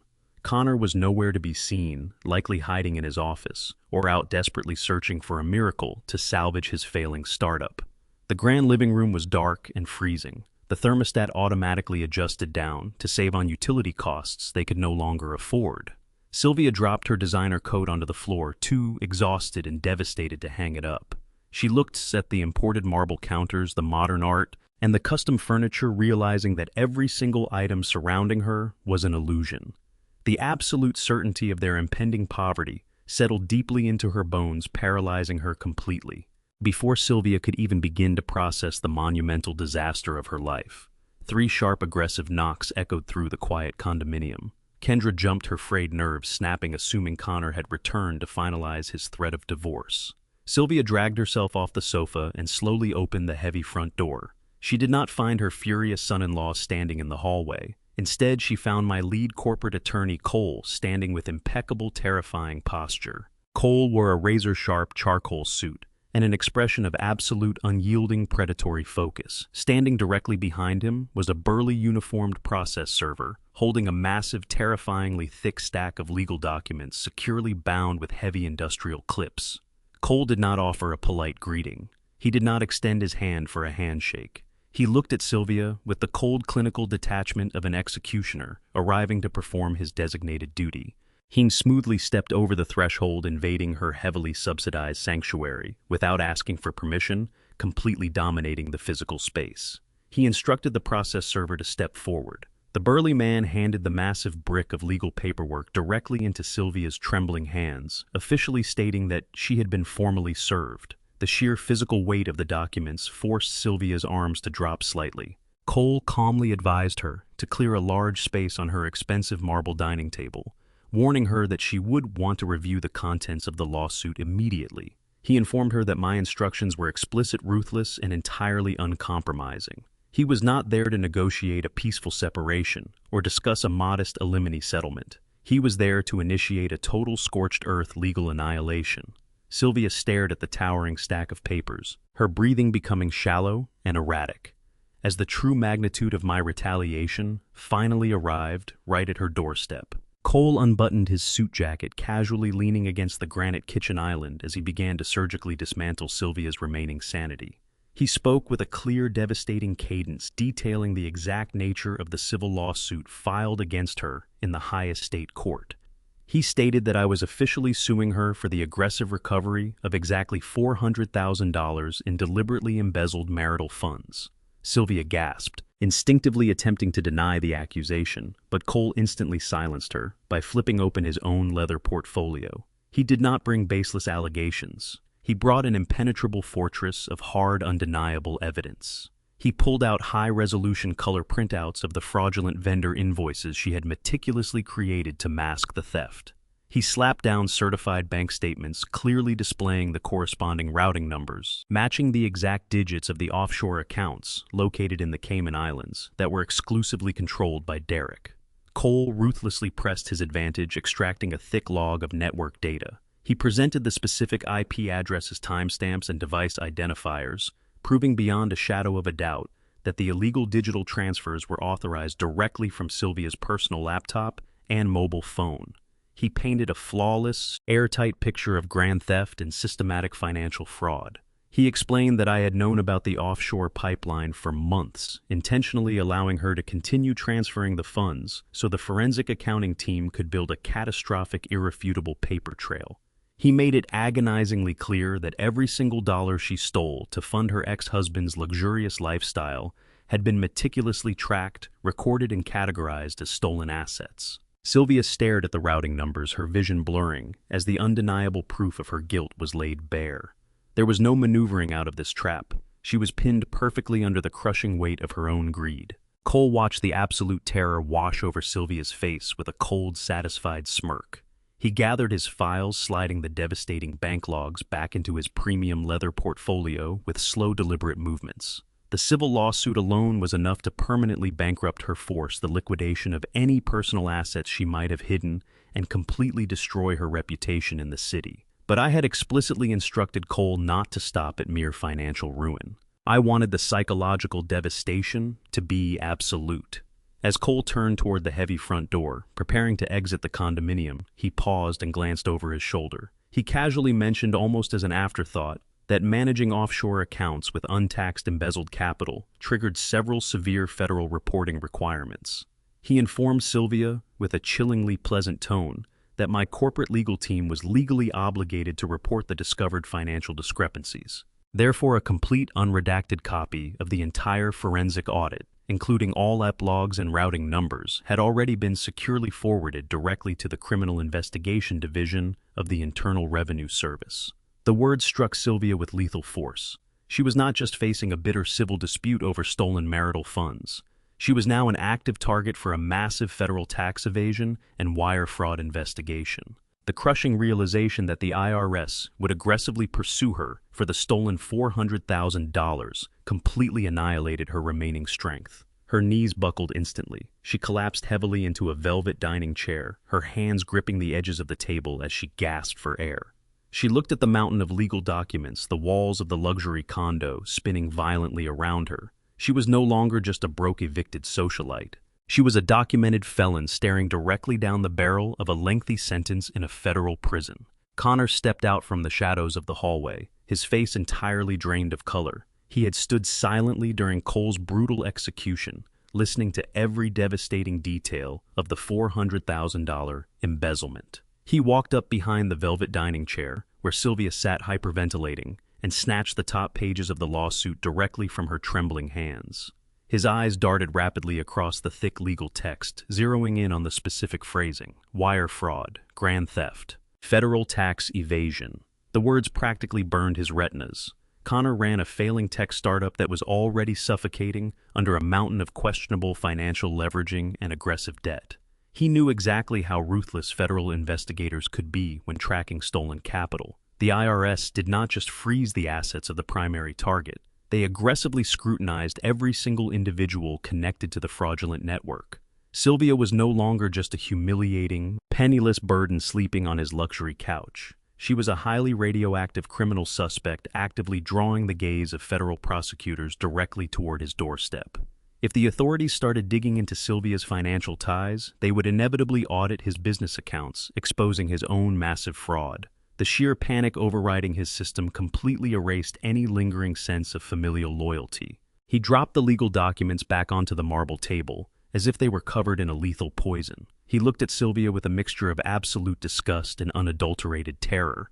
Connor spun on his heel and marched directly toward the master bedroom, with the frantic singular focus of a man escaping a burning building. He bypassed the neatly arranged clothing racks and ripped a heavy canvas duffel bag down from the top shelf of the custom closet. He did not bother folding his expensive tailored suits or his premium silk ties. He simply grabbed armfuls of clothing and violently shoved them into the bag, prioritizing his encrypted laptop, his remaining luxury watches, and his vital corporate documents. Kendra sprinted into the bedroom right behind him, her eyes wide with fresh escalating panic. She grabbed his arm desperately, trying to halt his frantic packing, pleading with him to calm down and think rationally. She unleashed a pathetic stream of delusional promises, insisting they could somehow salvage the situation. She swore they could pool their remaining resources, hire an aggressive defense attorney, and countersue my corporation for emotional distress. She cried that they were a team and needed to stand together against my tyrannical retaliation. Connor violently yanked his arm free from her grasp, refusing to stop his aggressive packing. He marched into the master bathroom, sweeping his expensive colognes and toiletries directly into his travel bag with a loud clatter.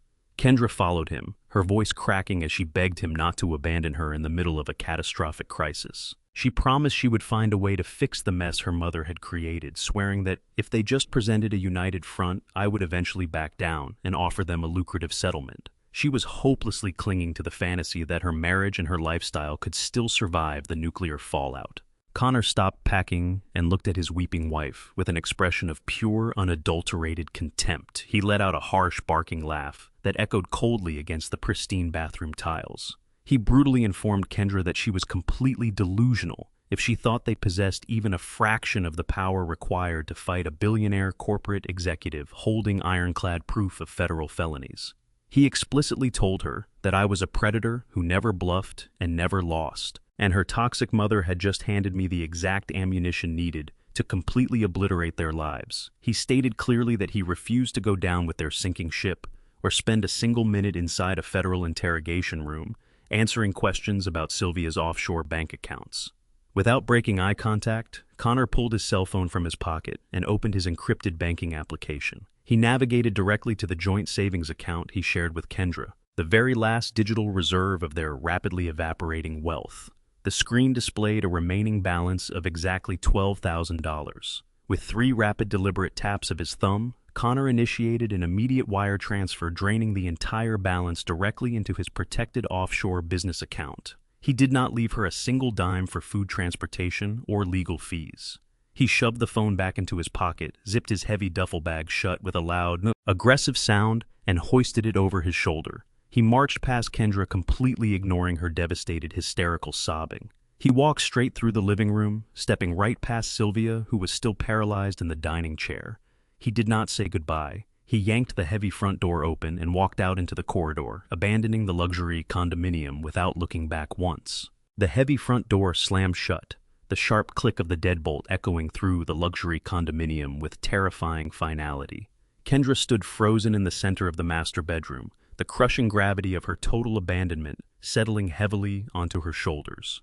In the span of a few catastrophic days, her entire carefully constructed universe had been ruthlessly dismantled. Her opportunistic husband had stolen their last remaining cash reserve and fled to save his own skin. Her biological father, the man she arrogantly claimed was her true family, had brutally mocked her and slammed his penthouse door directly in her face.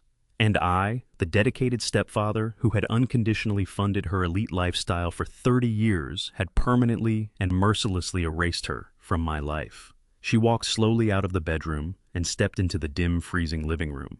Sylvia remained slumped at the marble dining table, staring blankly at this mountain of federal lawsuit documents that guaranteed her imminent arrest. Kendra looked past her shattered mother and stared at the crisp legal notice still resting on the kitchen island. The bold black ink demanded an immediate rental payment of $8,500. Her bank accounts were completely empty. Her luxury car had been repossessed. She possessed absolutely zero marketable professional skills, having spent her entire adult life relying on my corporate wealth to fund her vanity. She was entirely alone, legally bound to an astronomical lease she could not pay, and burdened with a toxic criminal mother who was about to be hunted by federal tax investigators. The arrogant entitlement that had defined her entire existence completely evaporated, leaving behind a cold, suffocating terror. She sank to the hardwood floor, pulling her knees to her chest, utterly destroyed by the absolute devastation of her own catastrophic choices. Kendra knelt on the cold hardwood floor of the darkened condominium, her vision blurred by an overwhelming, suffocating panic. The crushing reality of Connor's sudden, ruthless abandonment and the towering mountain of her mother's federal legal disaster had entirely broken her lifelong armor of unearned entitlement. She was drowning, completely isolated in a rapidly sinking ship. Desperation, raw and unyielding, overrode her lingering pride. She snatched her phone from the floor with trembling hands and dialed my private international number. The digital ringtone echoed in her ear each agonizing second, amplifying her terror. She mentally rehearsed her performance, actively preparing to deploy the exact same emotional manipulation tactics that had successfully secured her a lifetime of luxury. She planned to sob uncontrollably, to portray herself as a terrified, abandoned victim, and to weaponize the word dad to crack my armor. She firmly believed she could exploit the 30 years I had spent acting as her protector. She assumed that underneath my corporate exterior, I was still the soft, compliant stepfather who could be easily guilted into restoring her lavish lifestyle. When the line finally connected, Kendra did not wait for a greeting. She immediately launched into a frantic, tear-soaked monologue. She cried hysterically, her voice cracking with manufactured vulnerability, begging me to rescue her from the nightmare her mother and Connor had created. I stood behind the expansive glass desk of my Tokyo office, watching the city lights glitter far below. The sound of Kendra's manufactured weeping echoed softly through the speaker of my phone. I did not interrupt her performance. I did not offer a single word of comfort. I listened with the absolute chilling detachment of a surgeon evaluating a terminal patient. When she finally paused, desperately gasping for air and waiting for me to offer my unconditional protection, I delivered my response. I spoke with a calm, surgical precision that instantly froze the remaining blood in her veins.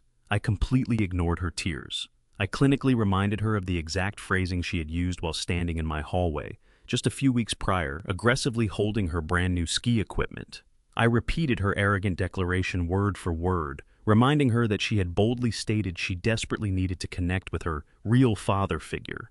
I informed her that I was a man who deeply respected boundaries, and I was simply honoring the deliberate, hurtful choice she had made. I told her that, since Derek was her chosen patriarch, she should direct all her financial grievances and emotional pleas entirely to him. I made it agonizingly clear that her tactical use of the word dad was a pathetic, transparent manipulation that completely failed to resonate.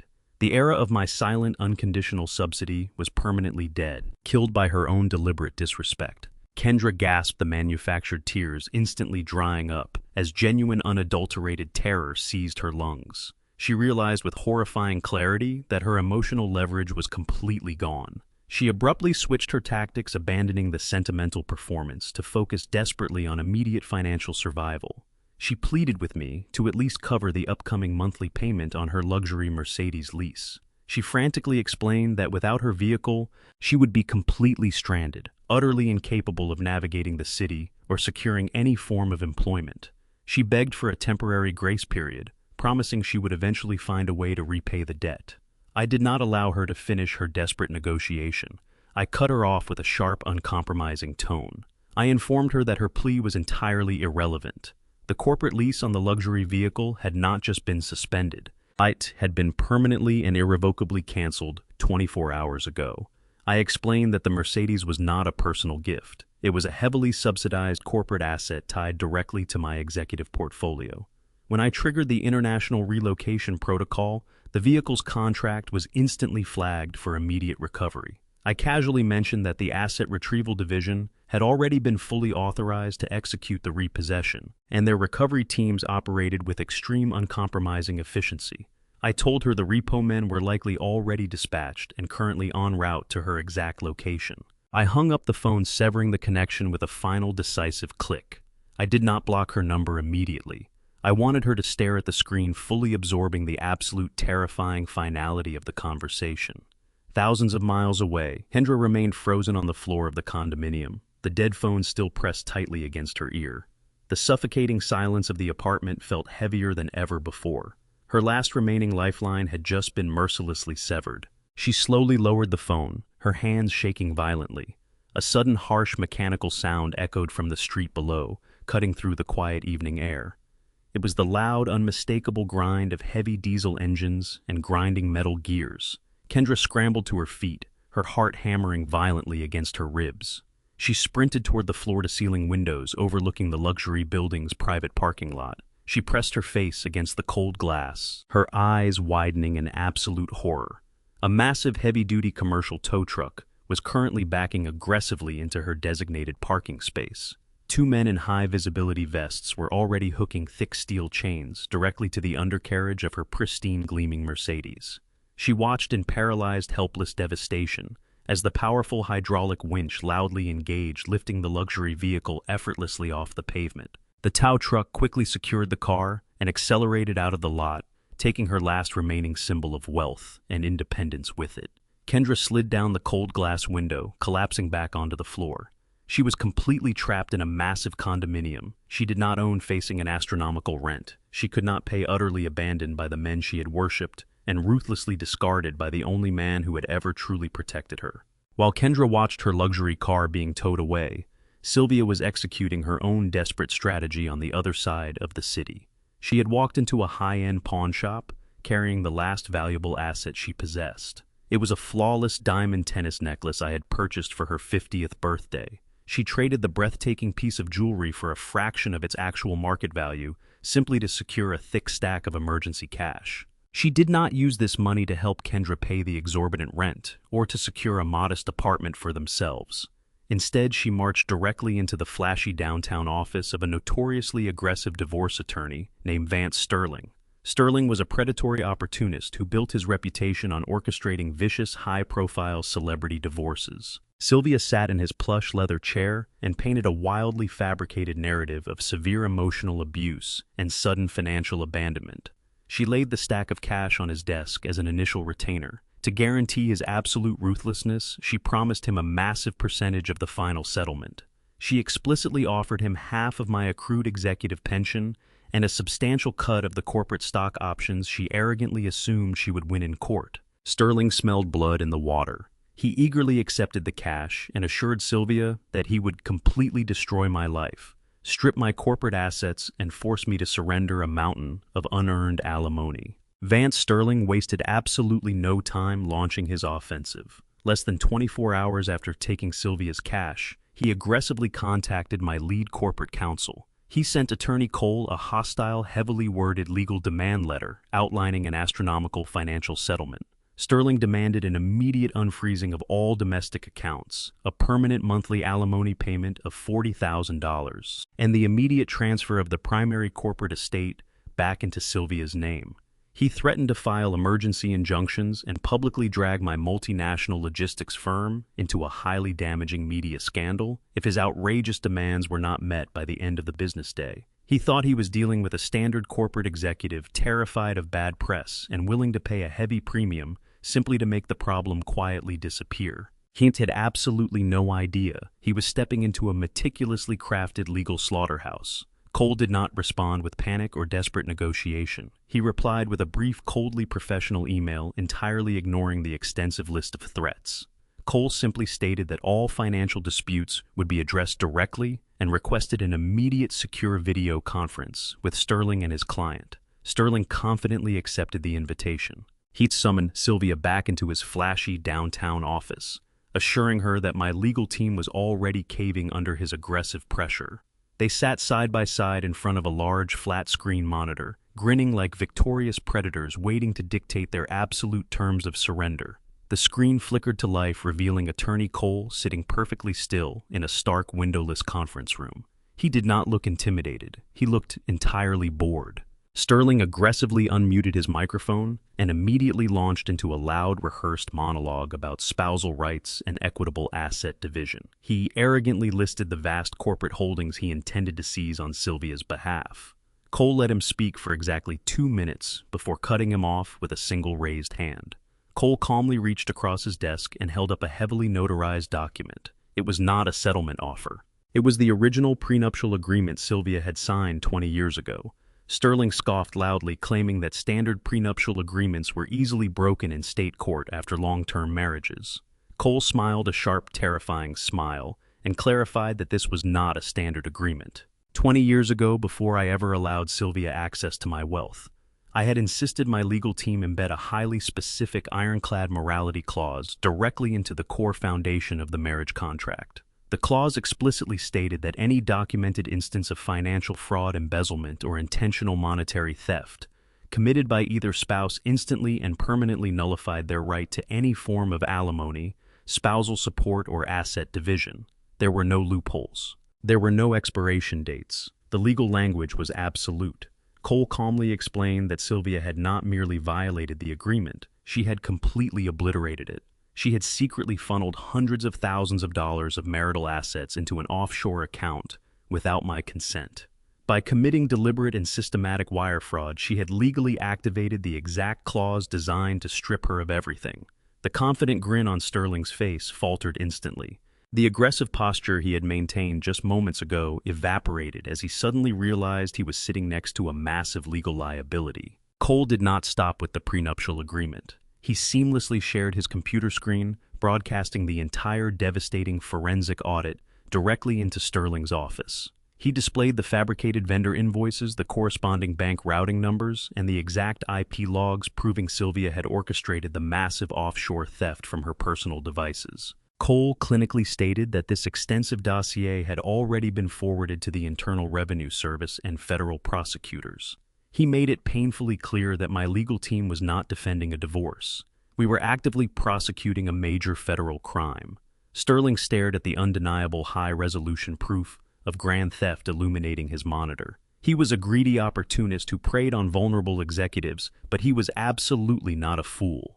He knew exactly what a federal wire fraud indictment looked like, and he knew it was utterly undefensible. The color completely drained from his face. Without saying a single word to Cole, Sterling abruptly reached forward and muted his microphone. The video feed remained active, allowing Cole to watch the spectacular implosion in total silence. Sterling turned to Sylvia, his face twisted in pure, unadulterated fury. He aggressively pointed at the screen, viciously berating her for deliberately concealing her massive criminal exposure. He told her she was completely ruined. He made it absolutely clear that no judge in the country would award her a single dollar, and that she was inevitably going to federal prison. Sylvia gasped, reaching out to grab his arm in a desperate panic, but Sterling violently shoved her hand away. He gathered his briefcases, told her she was officially dropped as a client effective immediately, and ordered her to get out of his office. He stormed out of the room, leaving Sylvia sitting completely alone in front of the camera, staring blankly at the forensic evidence of her own absolute destruction. The immaculate dossier Attorney Cole had forwarded to the Criminal Investigation Division of the Internal Revenue Service did not languish on a bureaucratic desk. The evidence was simply too pristine, the electronic paper trail too aggressively documented, and the dollar amount too significant to ignore. Federal authorities move with a terrifying absolute silence, right up until the exact moment they strike. Just 3 days after Sylvia's spectacular humiliation in Vance Sterling's office, a fleet of unmarked dark SUVs silently surrounded the base of Derek's towering luxury apartment building just before dawn. Heavily armed federal agents wearing tactical vests emblazoned with bold yellow letters bypassed the terrified concierge and commandeered the private elevators. They breached the heavy mahogany doors of the penthouse suite with overwhelming, unyielding force. The lavish sanctuary that Derek had proudly funded with my stolen executive capital was instantly transformed into an active federal crime scene. Agents systematically tore through his designer closet, seizing his encrypted computers, his physical ledgers, and every piece of expensive jewelry he had purchased with the embezzled cash. Derek was forcefully pulled from his plush imported silk sheets, entirely stripped of the arrogant, untouchable persona he had weaponized for decades to manipulate women like Sylvia. The false idol was violently dragged down to reality. The morning sun had barely begun to illuminate the city skyline when Derek was marched out through the grand marble lobby of his building. He was not wearing his signature tailored Italian suits. He was wearing wrinkled sleepwear, his hands shackled tightly behind his back. The sheer scale and speed of the early morning raid had immediately attracted the attention of local news networks. Aggressive reporters and bright television cameras crowded the icy pavement, capturing every humiliating second of his extraction in high-definition video. The charismatic, successful patriarch, who had confidently slammed the door in Sylvia and Kendra's faces, was now a pathetic, disheveled criminal suspect, being forcefully shoved into the back of a federal transport vehicle. The official charges were catastrophic.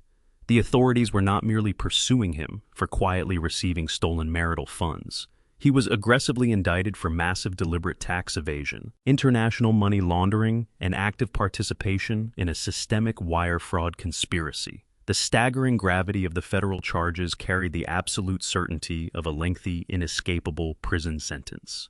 The carefully curated illusion of his independent wealth was completely obliterated on live television, exposing him as nothing more than a desperate aging parasite who had finally been caught feeding off an empire he could never build himself. Sitting in the stark, freezing interrogation room at the federal building, Derek's legendary charm completely evaporated, facing the terrifying reality of spending the last decades of his life in a maximum security penitentiary. his primary survival instinct immediately engaged. He possessed absolutely zero loyalty to the woman who had risked everything to fund his luxurious existence. In a frantic, pathetic bid to secure a lenient plea deal from the aggressive federal prosecutors, Derek sang like a canary. He did not just confess to receiving the untaxed offshore funds. He actively, viciously threw Sylvia directly under the moving bus. He explicitly named her as the sole devious mastermind behind the entire 7-year embezzlement pipeline. He provided the investigators with date-specific conversations and detailed accounts of exactly how she had manipulated my corporate banking structure. He ensured his testimony was officially recorded, aggressively painting himself as an unwitting passive beneficiary of her malicious, calculated theft. The explosive details of his formal confession immediately leaked to the aggressive local press. By noon, the sensational story dominated every major news outlet in the city. The wealthy elite social circles that Sylvia had desperately sought to impress were now enthusiastically consuming the humiliating granular details of her monumental betrayal.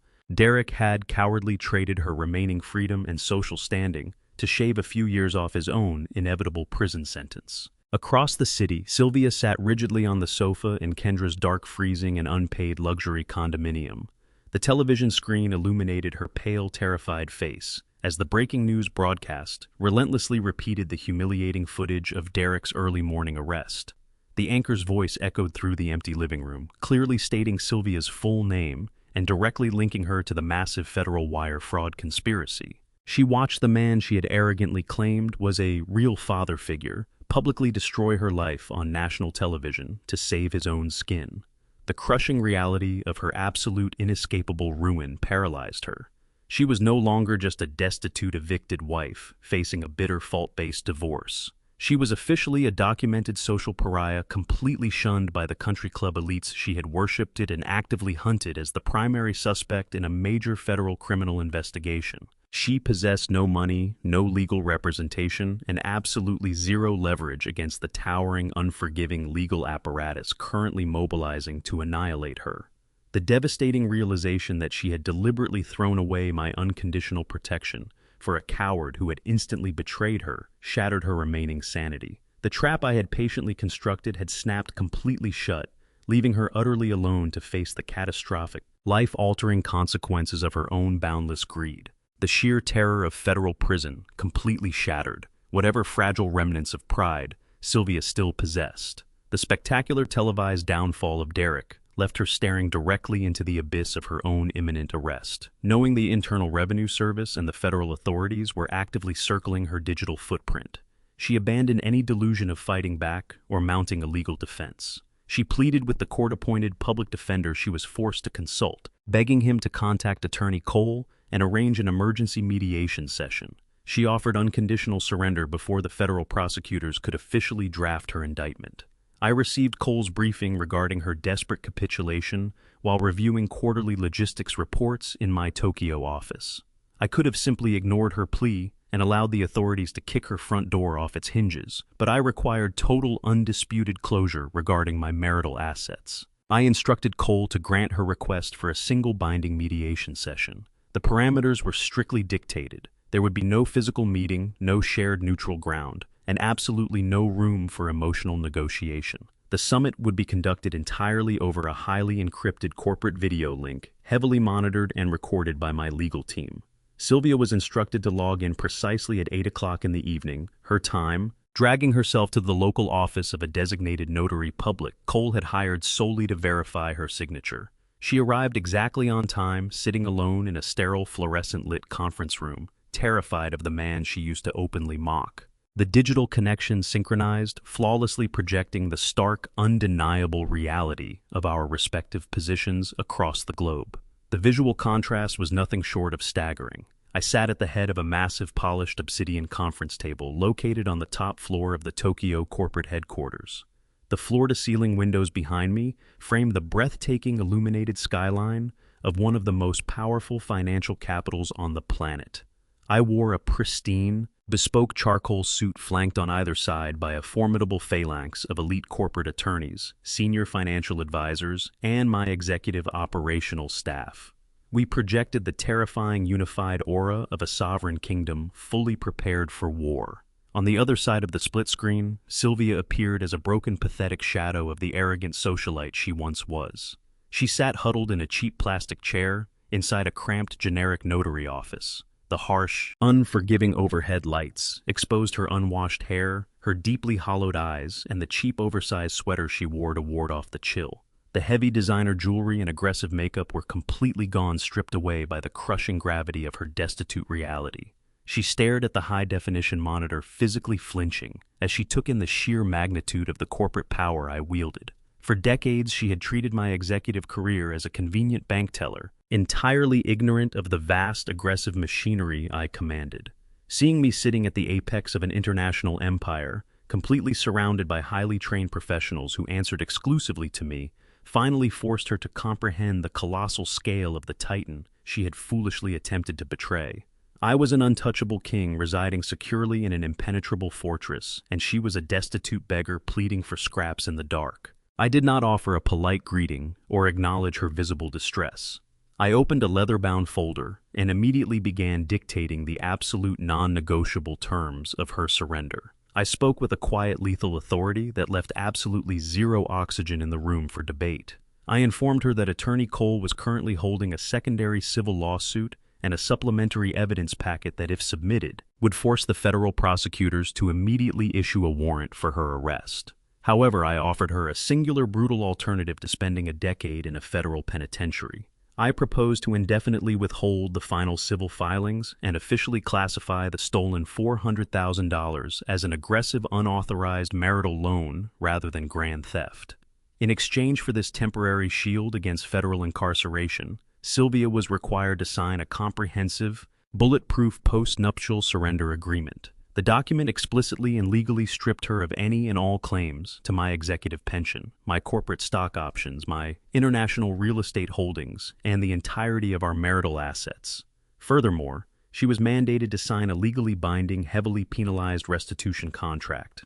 The terms required her to repay every single dollar she had embezzled to fund her ex-husband. The contract authorized my legal team to automatically garnish up to 70% of any future wages, government, benefits, or incidental income she might ever generate until the massive debt was satisfied in full.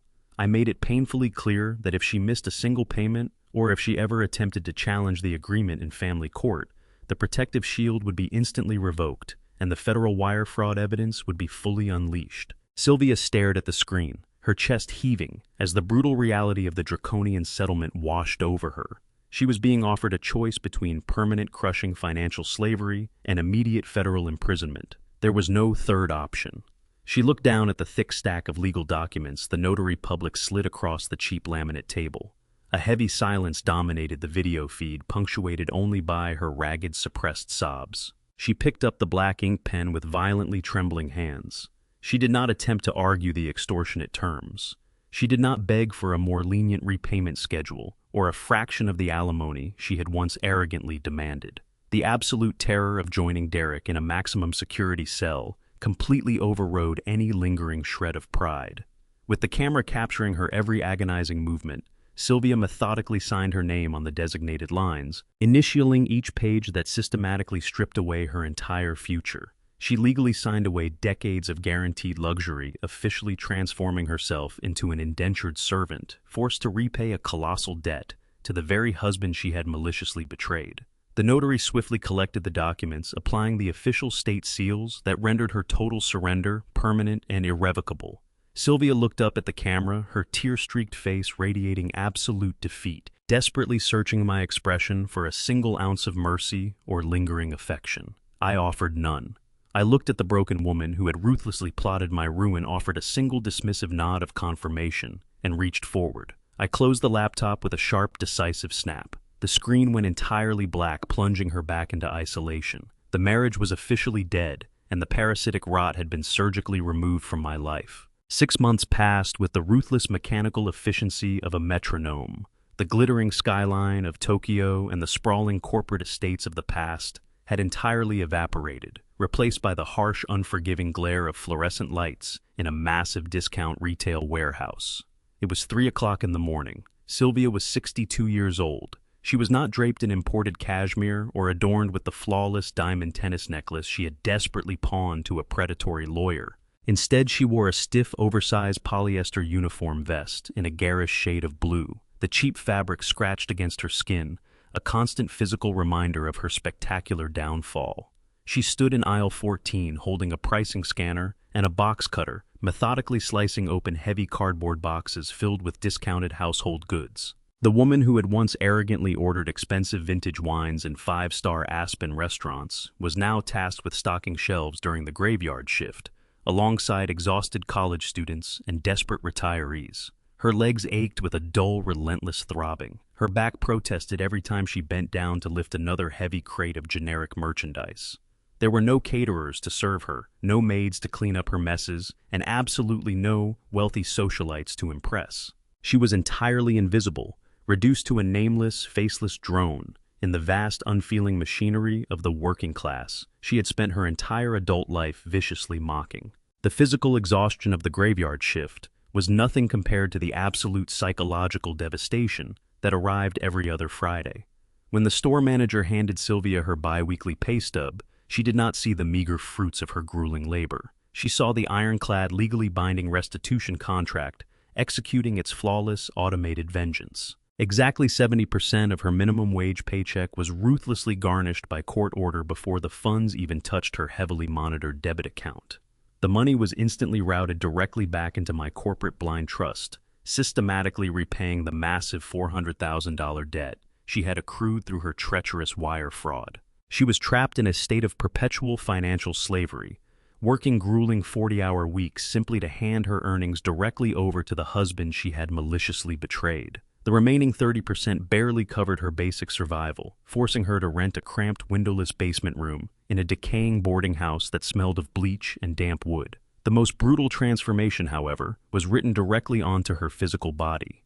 The pristine, perfectly manicured hands that had once confidently slammed a stolen platinum credit card onto a silver dining tray were completely ruined. Her skin was severely cracked, blistered from handling rough cardboard, and stained with industrial warehouse dust. Her fingernails were chipped and broken, entirely stripped of the expensive salon treatments I had unconditionally funded for decades. She stared at her calloused, aching hands during her strictly timed 15-minute breaks, fully realizing that she was literally bleeding to repay a debt she could never escape. Across the city, the consequences of unparalleled arrogance had completely decimated Kendra's fabricated reality. The catastrophic $8,500 rent notice had not been a hollow corporate threat. When the 30-day grace period expired without a single payment, the legal eviction process was executed with terrifying speed. City marshals had arrived at the luxury downtown condominium, forcing Kendra to vacate the premises with only the belongings she could carry in 2 cheap duffel bags. She now lived in a cramped, moldy studio apartment located in a highly dangerous and aggressively loud industrial neighborhood. The pristine marble countertops and floor-to-ceiling windows of her past were replaced by peeling linoleum floors, a leaking ceiling, and the constant terrifying wail of police sirens echoing through the thin walls. To afford the squalid living conditions, Kendra was forced to accept a grueling, humiliating job as a front desk receptionist at a high-volume dental clinic. The woman who had spent her entire life projecting an aura of unearned elite superiority was now forced to sit behind a cheap laminate desk, answering ringing phones and enduring the verbal abuse of irate patients. She was commanded to fetch coffee for the doctors, scrub the waiting room chairs, and smile politely at the very same working-class citizens she had always considered entirely beneath her. Her profound entitlement had been surgically extracted, leaving behind a terrified, exhausted woman who finally understood the absolute crushing weight of real-world survival. The psychological torture of her new existence peaked every single evening at the rusted bus stop 2 blocks away from the dental clinic. Kendra would stand shivering in the freezing rain, waiting endlessly for the delayed public transit system to carry her back to her moldy apartment. As she stood under the flickering broken street lamp, she would watch the city's wealthy elite drive past in their heated, pristine luxury vehicles. She watched sleek Mercedes sedans and imported sports cars glide effortlessly through the downtown traffic. The exact same vehicles she used to drive without a second thought when my corporate umbrella shielded her from reality. Every luxury car that drove past her was a violent, suffocating reminder of the empire she had arrogantly thrown away. The crushing weight of her monumental mistake pressed down on her chest daily, making it difficult to breathe. She vividly remembered standing in my grand hallway clutching her expensive ski equipment and proudly declaring that a penniless deadbeat was her true father figure. She had actively discarded the billionaire executive who had protected her for 30 years, entirely ruining her own life, just to score a cheap, malicious insult.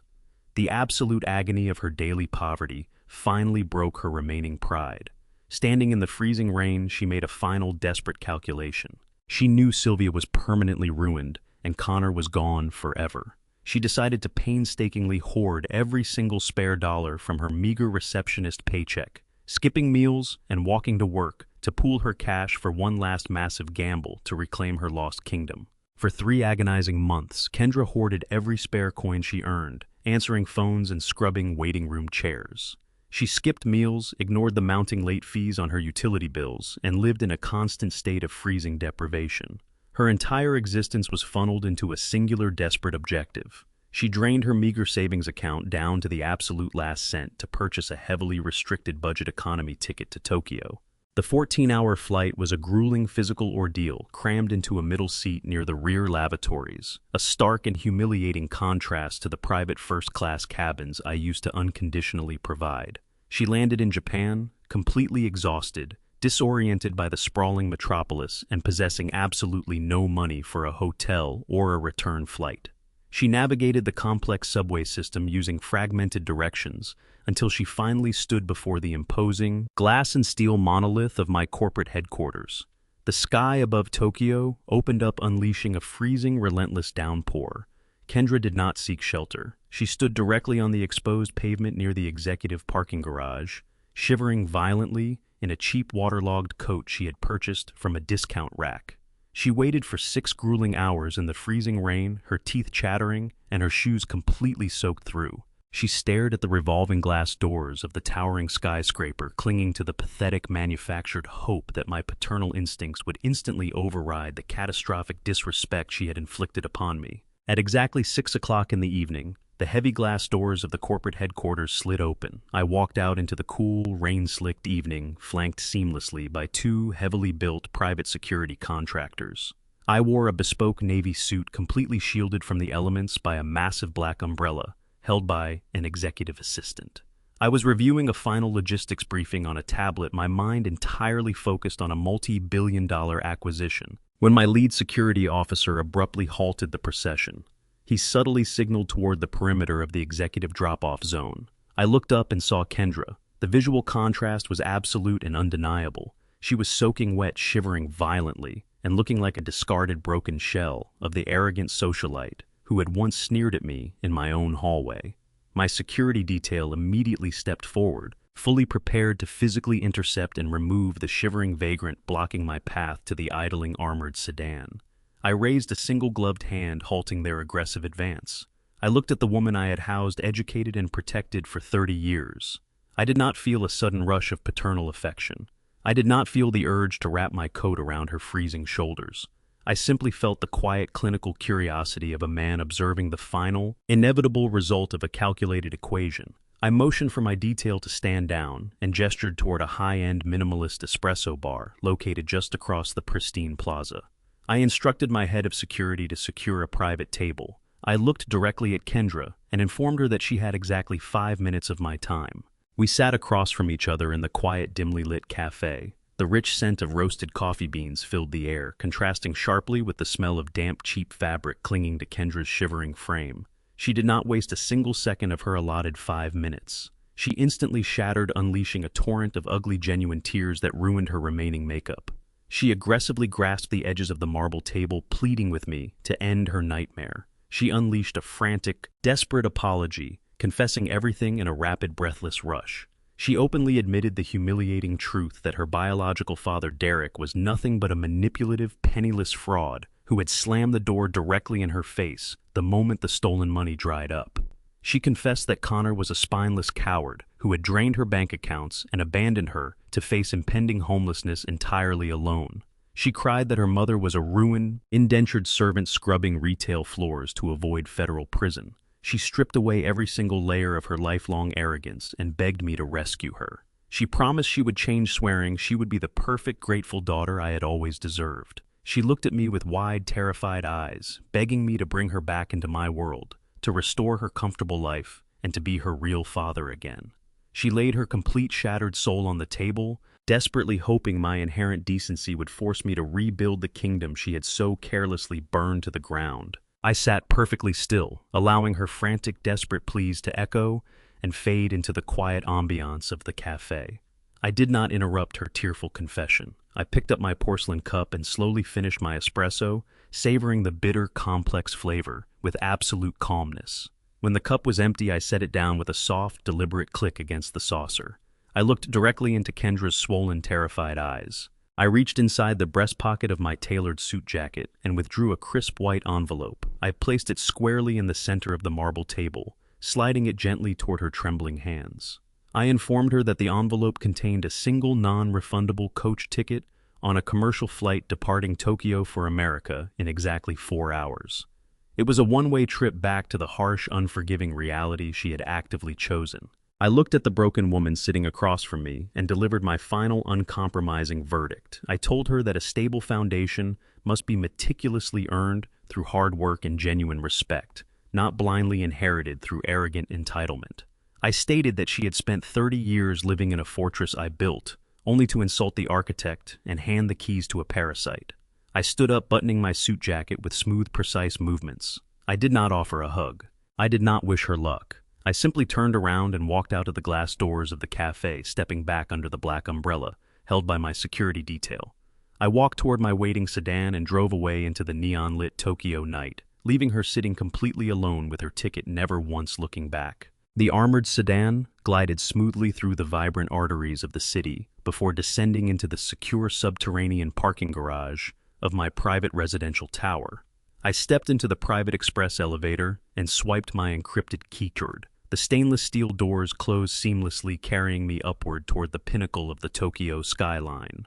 I stepped out directly into the grand foyer of my sprawling penthouse apartment. The heavy mahogany door clicked shut behind me, sealing out the kinetic energy of the metropolis and locking me inside a sanctuary of my own flawless design.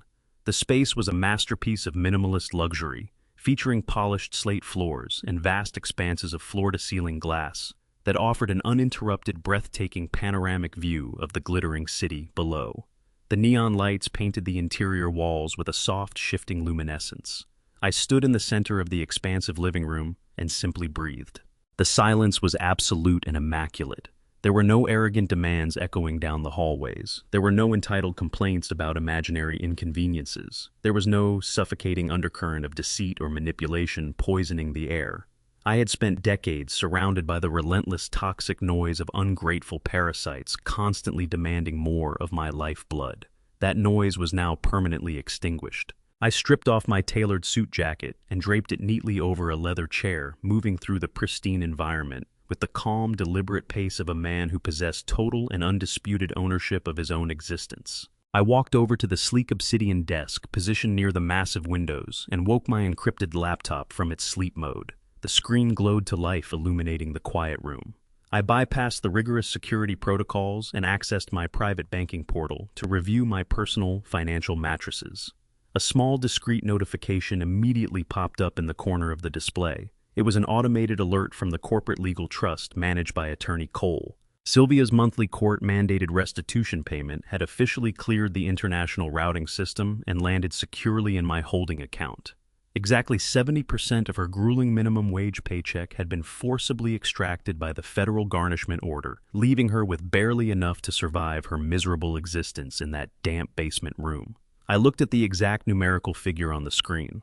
The money itself meant absolutely nothing to me. My corporate salary and massive investment portfolios generated more capital in a single morning than she could physically earn in a lifetime of manual labor. The payment was not about wealth. It was about the rigid, inescapable enforcement of consequence. Without a single ounce of hesitation, I initiated an immediate wire transfer. I routed the entire sum of Sylvia's agonizingly earned restitution directly into a private philanthropic foundation I had quietly established months ago. The money was instantly deposited into a dedicated scholarship fund, specifically designed to finance the full university tuition of highly driven, underprivileged Black engineering students back in my home state. I ensured that the wealth Sylvia had previously stolen to fund her deadbeat ex-husband's vanity was now permanently repurposed to build the legitimate foundations of brilliant young men who actually possessed the work ethic and integrity she completely lacked. I closed the banking portal and pushed the laptop aside, allowing my gaze to drift out over the sprawling illuminated expanse of Tokyo. The city below was a marvel of relentless efficiency and unyielding progress, a perfect reflection of my own current state of mind. I stood by the glass and allowed myself a moment of profound reflection on the sheer velocity of the past year. 12 months ago, I was standing in a grand hallway in America, quietly absorbing the absolute disrespect of a wife and stepdaughter who viewed me as nothing more than a disposable bank account. They had arrogantly believed my silence was a symptom of pathetic weakness, failing entirely to understand that it was the terrifying calm before a catastrophic storm. Looking back on the spectacular sequential destruction of their lives, I realized with absolute clarity that I did not harbor a single trace of residual anger. There was no lingering sorrow, no bitter resentment, and absolutely no regret for the ruthless severity of my actions. I did not mourn the death of my marriage or the loss of a family that had never genuinely existed in the first place. Instead, I felt the cold, immaculate satisfaction of a highly skilled surgeon who had successfully identified a massive malignant tumor and systematically excised it from his body. I had completely purged the parasitic rot that had been silently draining my resources and poisoning my peace. They had tried to consume me entirely, and in response I had starved them out, isolated them, and let their own boundless greed trigger their absolute annihilation. The surgical extraction was flawless. I walked across the polished slate floor to the custom-built mahogany wet bar, anchoring the far corner of the living room. I reached out and selected a heavy crystal tumbler, the faceted glass catching the neon glow of the city outside. From the top shelf, I retrieved a pristine bottle of 20-year-old Yamazaki single malt whiskey, a rare and exquisite vintage reserved exclusively for moments of absolute triumph. I broke the seal and poured a generous measure, listening to the rich amber liquid splash smoothly against the crystal. The complex, smoky aroma instantly filled the space around me. I picked up the heavy glass and walked slowly back to the massive panoramic windows. I stood alone at the absolute apex of the world, a self-made titan completely unburdened by the treacherous anchors of my past. I raised the crystal tumbler in a silent, solitary toast to the endless sea of neon light stretching out toward the horizon. I had been foolishly underestimated by a greedy wife who thought she could steal my empire. I had been casually discarded by an arrogant stepdaughter who worshipped a penniless fraud. I had been openly insulted in my own home by a cowardly son-in-law who secretly lived on my charity. They had all taken my quiet generosity for granted, mistaking my patience for submission. They were all gone now, buried under the crushing weight of their own catastrophic choices, while I stood entirely unscathed at the absolute pinnacle of my power. I took a slow, deliberate sip of the vintage whiskey, savoring the warmth as it spread through my chest. I was completely untouchable. The silent adjustment was finally complete. The whiskey warmed my throat, but the true warmth came from the profound, unshakable peace settling into my bones as I stood by the glass overlooking the neon grid of Tokyo. I watched the headlights of millions of vehicles weaving through the complex arteries of the city, a perfect reflection of the flawless order I had finally established in my own existence. For decades, I had operated under a fundamental, deeply destructive misconception regarding the true nature of love duty and masculine responsibility. I had firmly believed that as a man, specifically as a black man who had meticulously clawed his way up from the crushing grip of generational poverty to the absolute apex of global corporate logistics, my primary function was to be an impenetrable, silent shield. I thought that by absorbing the relentless stress, flawlessly managing the exorbitant financial burdens, and silently tolerating the casual daily disrespect of my own household, I was demonstrating the ultimate form of strength. I was completely and utterly wrong. Tolerating blatant disrespect in the name of familial loyalty is not an act of strength or noble sacrifice. It is an act of profound, agonizing self-betrayal. Society actively conditions men of my generation to meticulously measure our entire human worth by our endless capacity to provide. We are systematically taught that if the massive mortgage is paid on time, if the luxury vehicles are fully fueled, and if the exorbitant private tuition checks clear, without bouncing, we have successfully fulfilled our ultimate purpose on this earth. But a provision that is entirely disconnected from mutual respect is nothing more than a cold, calculated transaction. I had unwittingly allowed myself to be transformed into an automated teller machine, a silent, unappreciated benefactor funding the arrogant vanity of people who viewed my hard-earned success as their inherent, unquestionable birthright. The realization of this toxic dynamic had been deeply painful, manifesting as a sharp, twisting knife in my chest on that crisp December morning when Sylvia boldly announced her Aspen trip with her deadbeat ex-husband. But that sudden, visceral pain was absolutely necessary. It was the crucial, agonizing symptom that finally alerted me to the terminal parasitic disease actively infecting my life.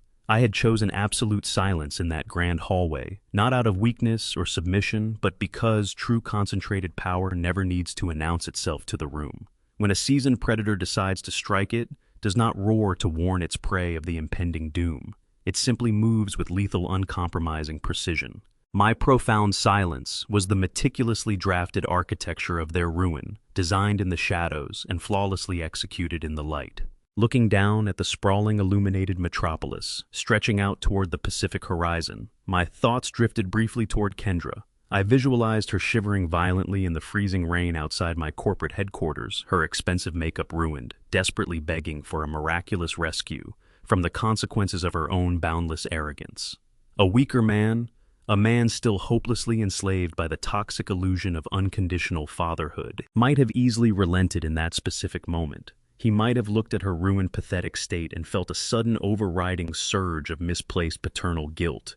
He would have undoubtedly reached for his checkbook, paid the astronomical rent on her luxury condominium, and brought her back into the comfortable fold, completely convincing himself that he was performing a highly noble act of Christian forgiveness. But I knew with absolute, chilling certainty that offering her a financial lifeline in that exact moment would have been the ultimate act of cruelty. It would have completely invalidated the agonizing necessary lesson she was currently enduring.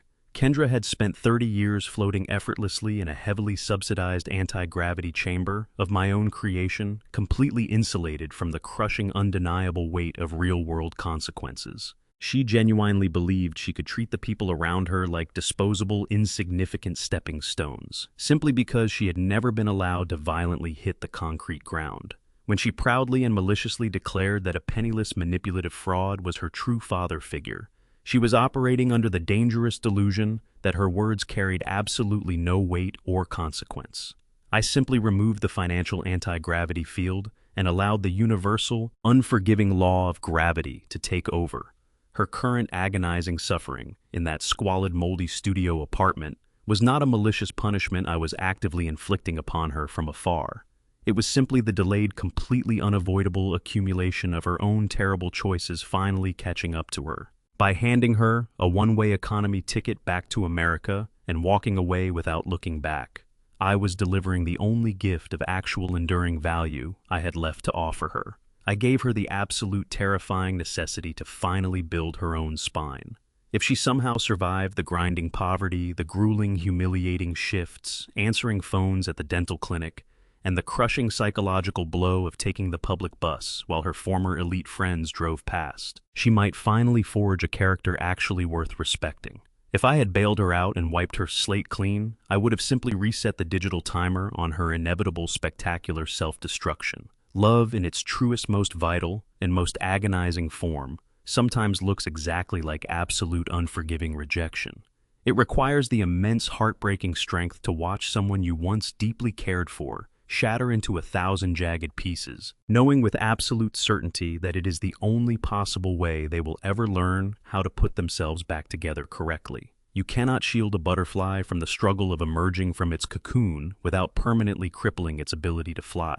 I refused to cripple her any longer. The complex concept of legacy had haunted my quiet moments for many years. I had spent countless exhausted nights lying completely awake in the master bedroom of my former corporate estate, staring blankly at the vaulted ceiling, deeply wondering what I was actually leaving behind on this earth. I had aggressively accumulated vast reserves of liquid wealth, prime international property, and massive corporate influence. But the specific people positioned to inherit that empire were actively rotting from the inside out. They were simply well-dressed parasites waiting patiently for the host to finally die so they could feast greedily on the remaining assets. The profound tectonic shift in my life over the past year was not simply about surgically excising Sylvia, Derek, and Connor from my daily existence. It was about fundamentally, permanently redefining what I actually considered to be my lasting legacy.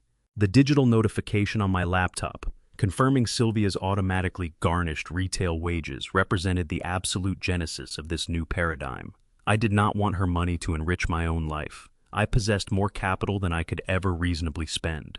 I wanted her to physically feel the heavy, unrelenting weight of her theft every single time she clocked into her grueling night shift. But more importantly, I wanted to radically transmute that stolen, tainted capital into something objectively magnificent.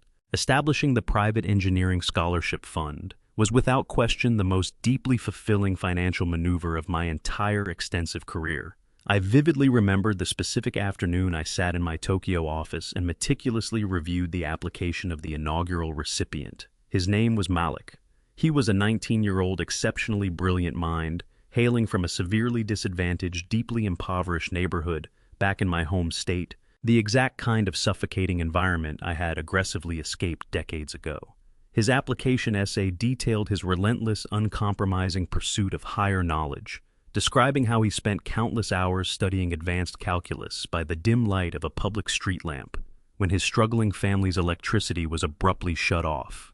He possessed a desperate hunger and a raw, unyielding integrity that Kendra and Connor could not even begin to comprehend, let alone emulate. When I formally authorized the massive wire transfer that completely covered his 4-year university tuition, his secure campus housing, and his daily living expenses, I felt a profound electric surge of absolute purpose course through my veins. I was not just writing a charitable check, I was launching a powerful rocket.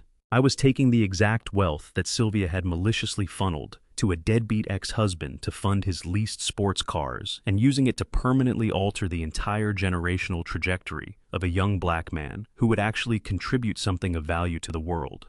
Malik would graduate with a rigorous degree in mechanical engineering without the suffocating, paralyzing anchor of massive student debt dragging him down. Hai would enter the highly competitive global workforce with his head held high, armed with a world-class education and the absolute unshakable certainty that someone believed entirely in his boundless potential. That was what a true legacy looked like. Legacy is not passing down a heavily subsidized luxury condominium to an arrogant, profoundly ungrateful stepdaughter so she can continue to play pretend. Legacy is actively identifying the brilliant, starving minds trapped in the dark and handing them the burning torch so they can light the way for the next generation. As the quiet months seamlessly turned into a highly productive year, my new life in Tokyo settled into a beautiful rhythm of immaculate, uninterrupted productivity and deep, resonant personal fulfillment. I aggressively spearheaded massive, lucrative corporate mergers, flawlessly navigated highly complex international trade agreements, and vastly expanded my firm's operational footprint across the entire Asian continent. I was deeply respected by my executive peers, highly feared by my corporate competitors, and completely permanently untethered from the toxic domestic misery that had once anchored me to a life of silent resentment. The overarching fundamental lesson I carefully extracted from the smoking wreckage of my decades-long marriage is one that I now carry within me as an unshakable foundational core philosophy. It is a vital lesson carved deeply into my spirit through the agonizing, deliberate betrayal of the specific people I had foolishly trusted the most. The lesson is simply this: you cannot ever buy genuine respect, and you absolutely cannot love a broken person into honoring your boundaries. Respect is a high-value currency that must be confidently demanded, and when it is not freely and consistently given, you must be entirely willing to stand up, push your chair back from the table, and walk away forever, taking all of your valuable resources with you. We currently live in a society that aggressively and dangerously romanticizes endless martyrdom within the traditional family structure. We are constantly told by cultural narratives to turn the other cheek, to gracefully forgive the absolutely unforgivable, and to desperately keep the peace at all possible costs simply because they are family. But keeping the external peace while your internal personal borders are constantly being invaded, disrespected, and trampled upon is a guaranteed recipe for a slow, agonizing spiritual death. Sylvia genuinely believed she could continuously push me, casually insult me in front of her terrible children, and systematically steal hundreds of thousands of dollars from me because I had mistakenly established a historical concrete precedent of silent, uncomplaining tolerance. She fatally mistook my deep well of patience for permanent paralysis. She honestly thought the foundation of our luxurious life was built entirely on her absolute social control, completely forgetting the undeniable fact that I was the man who poured the concrete and paid the mortgage. When you unconditionally provide massive resources for people who view your immense generosity as a basic entitlement, you are not actually helping them survive. You are actively participating in their moral decay. You are directly funding their arrogance. You are heavily subsidizing their casual cruelty. The exact moment you clearly recognize that your presence, your protection, and your financial provision are not being honored, you have a fundamental non-negotiable moral obligation to your own soul to cut the cord immediately. The extraction process must be entirely ruthless. It must be absolute and without hesitation. You must aggressively secure your hard-earned assets, violently protect your mental health, and completely sever the toxic ties without ever engaging in the petty, screaming, dramatic arguments they desperately expect you to have. Absolute silence is a terrifying mirror.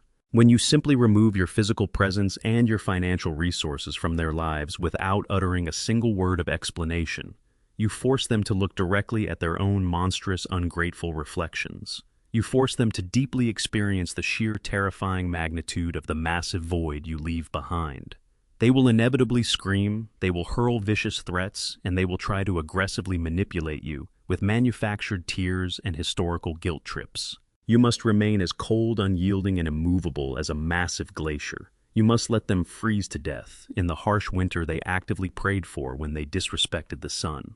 I survived the ultimate betrayal, not by getting down and fighting them in the disgusting mud they wallowed in, but by rapidly ascending to a corporate and psychological altitude, where they simply could not breathe the air. I reclaimed my peace, I protected my wealth, and I secured my absolute dignity. The vintage whiskey in my crystal glass was finally gone, but the absolute clarity in my mind remained incredibly sharp and pristine. I looked deeply at the reflection of my aging face in the dark, cold glass of the penthouse window. I did not see a tired, defeated old man who had been outsmarted by a greedy wife. I saw a formidable man who had willingly walked directly through the blazing fire and emerged fully forged in hardened steel.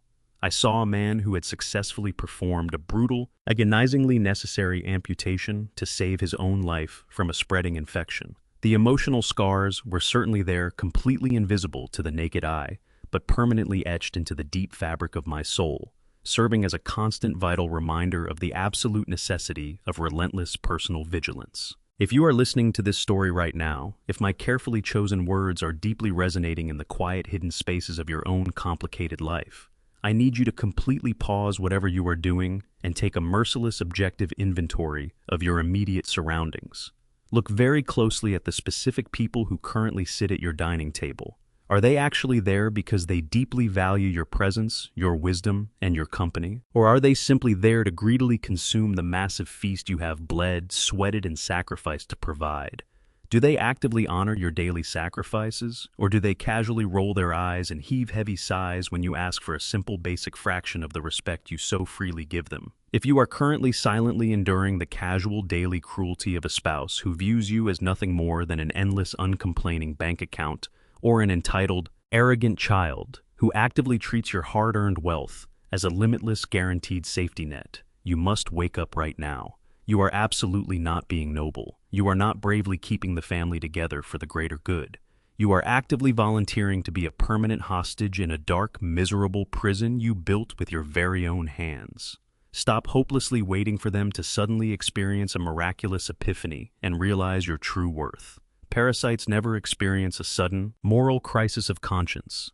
They simply continue to feed hungrily until the host is completely dead and drained of life. You possess the absolute, undeniable power to completely change the entire dynamic of your life, right this very second. You do not need to scream at the top of your lungs. You do not need to throw a dramatic emotional tantrum, and you absolutely do not need to exhaust yourself trying to explain your valid actions to people who are completely committed to intentionally misunderstanding you. You simply need to plan and execute your very own silent adjustment. Secure your financial future immediately.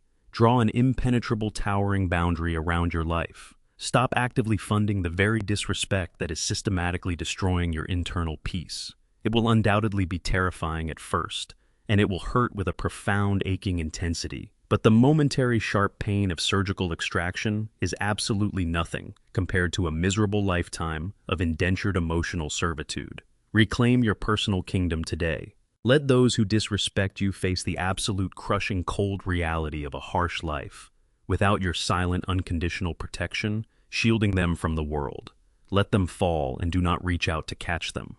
Thank you for taking the time to listen to my long journey. I sincerely hope the brutal, heavy truths I had to learn, the absolute hard way, can serve as a powerful warning and a necessary catalyst for your own personal liberation. If this story struck a deep nerve within you, if you have ever had to make the agonizing, terrifying decision to permanently cut off toxic family members to save your own sanity and protect your assets, I want you to let me know in the comments section below. Share your own personal stories of silent adjustments, broken illusions, and ruthless extractions so others can learn from your strength. Please hit the like button, subscribe to the channel to join a community of people who value respect, and share this video with absolutely anyone in your life who desperately needs a powerful, unyielding reminder that their personal peace is absolutely non-negotiable. Remember this above all else. Your human worth is not defined by how much emotional abuse and casual disrespect you can silently endure for the sake of the family. Your true worth is entirely defined by your absolute, unshakable refusal to tolerate it for a single second longer. Stay incredibly strong, relentlessly protect your hard-earned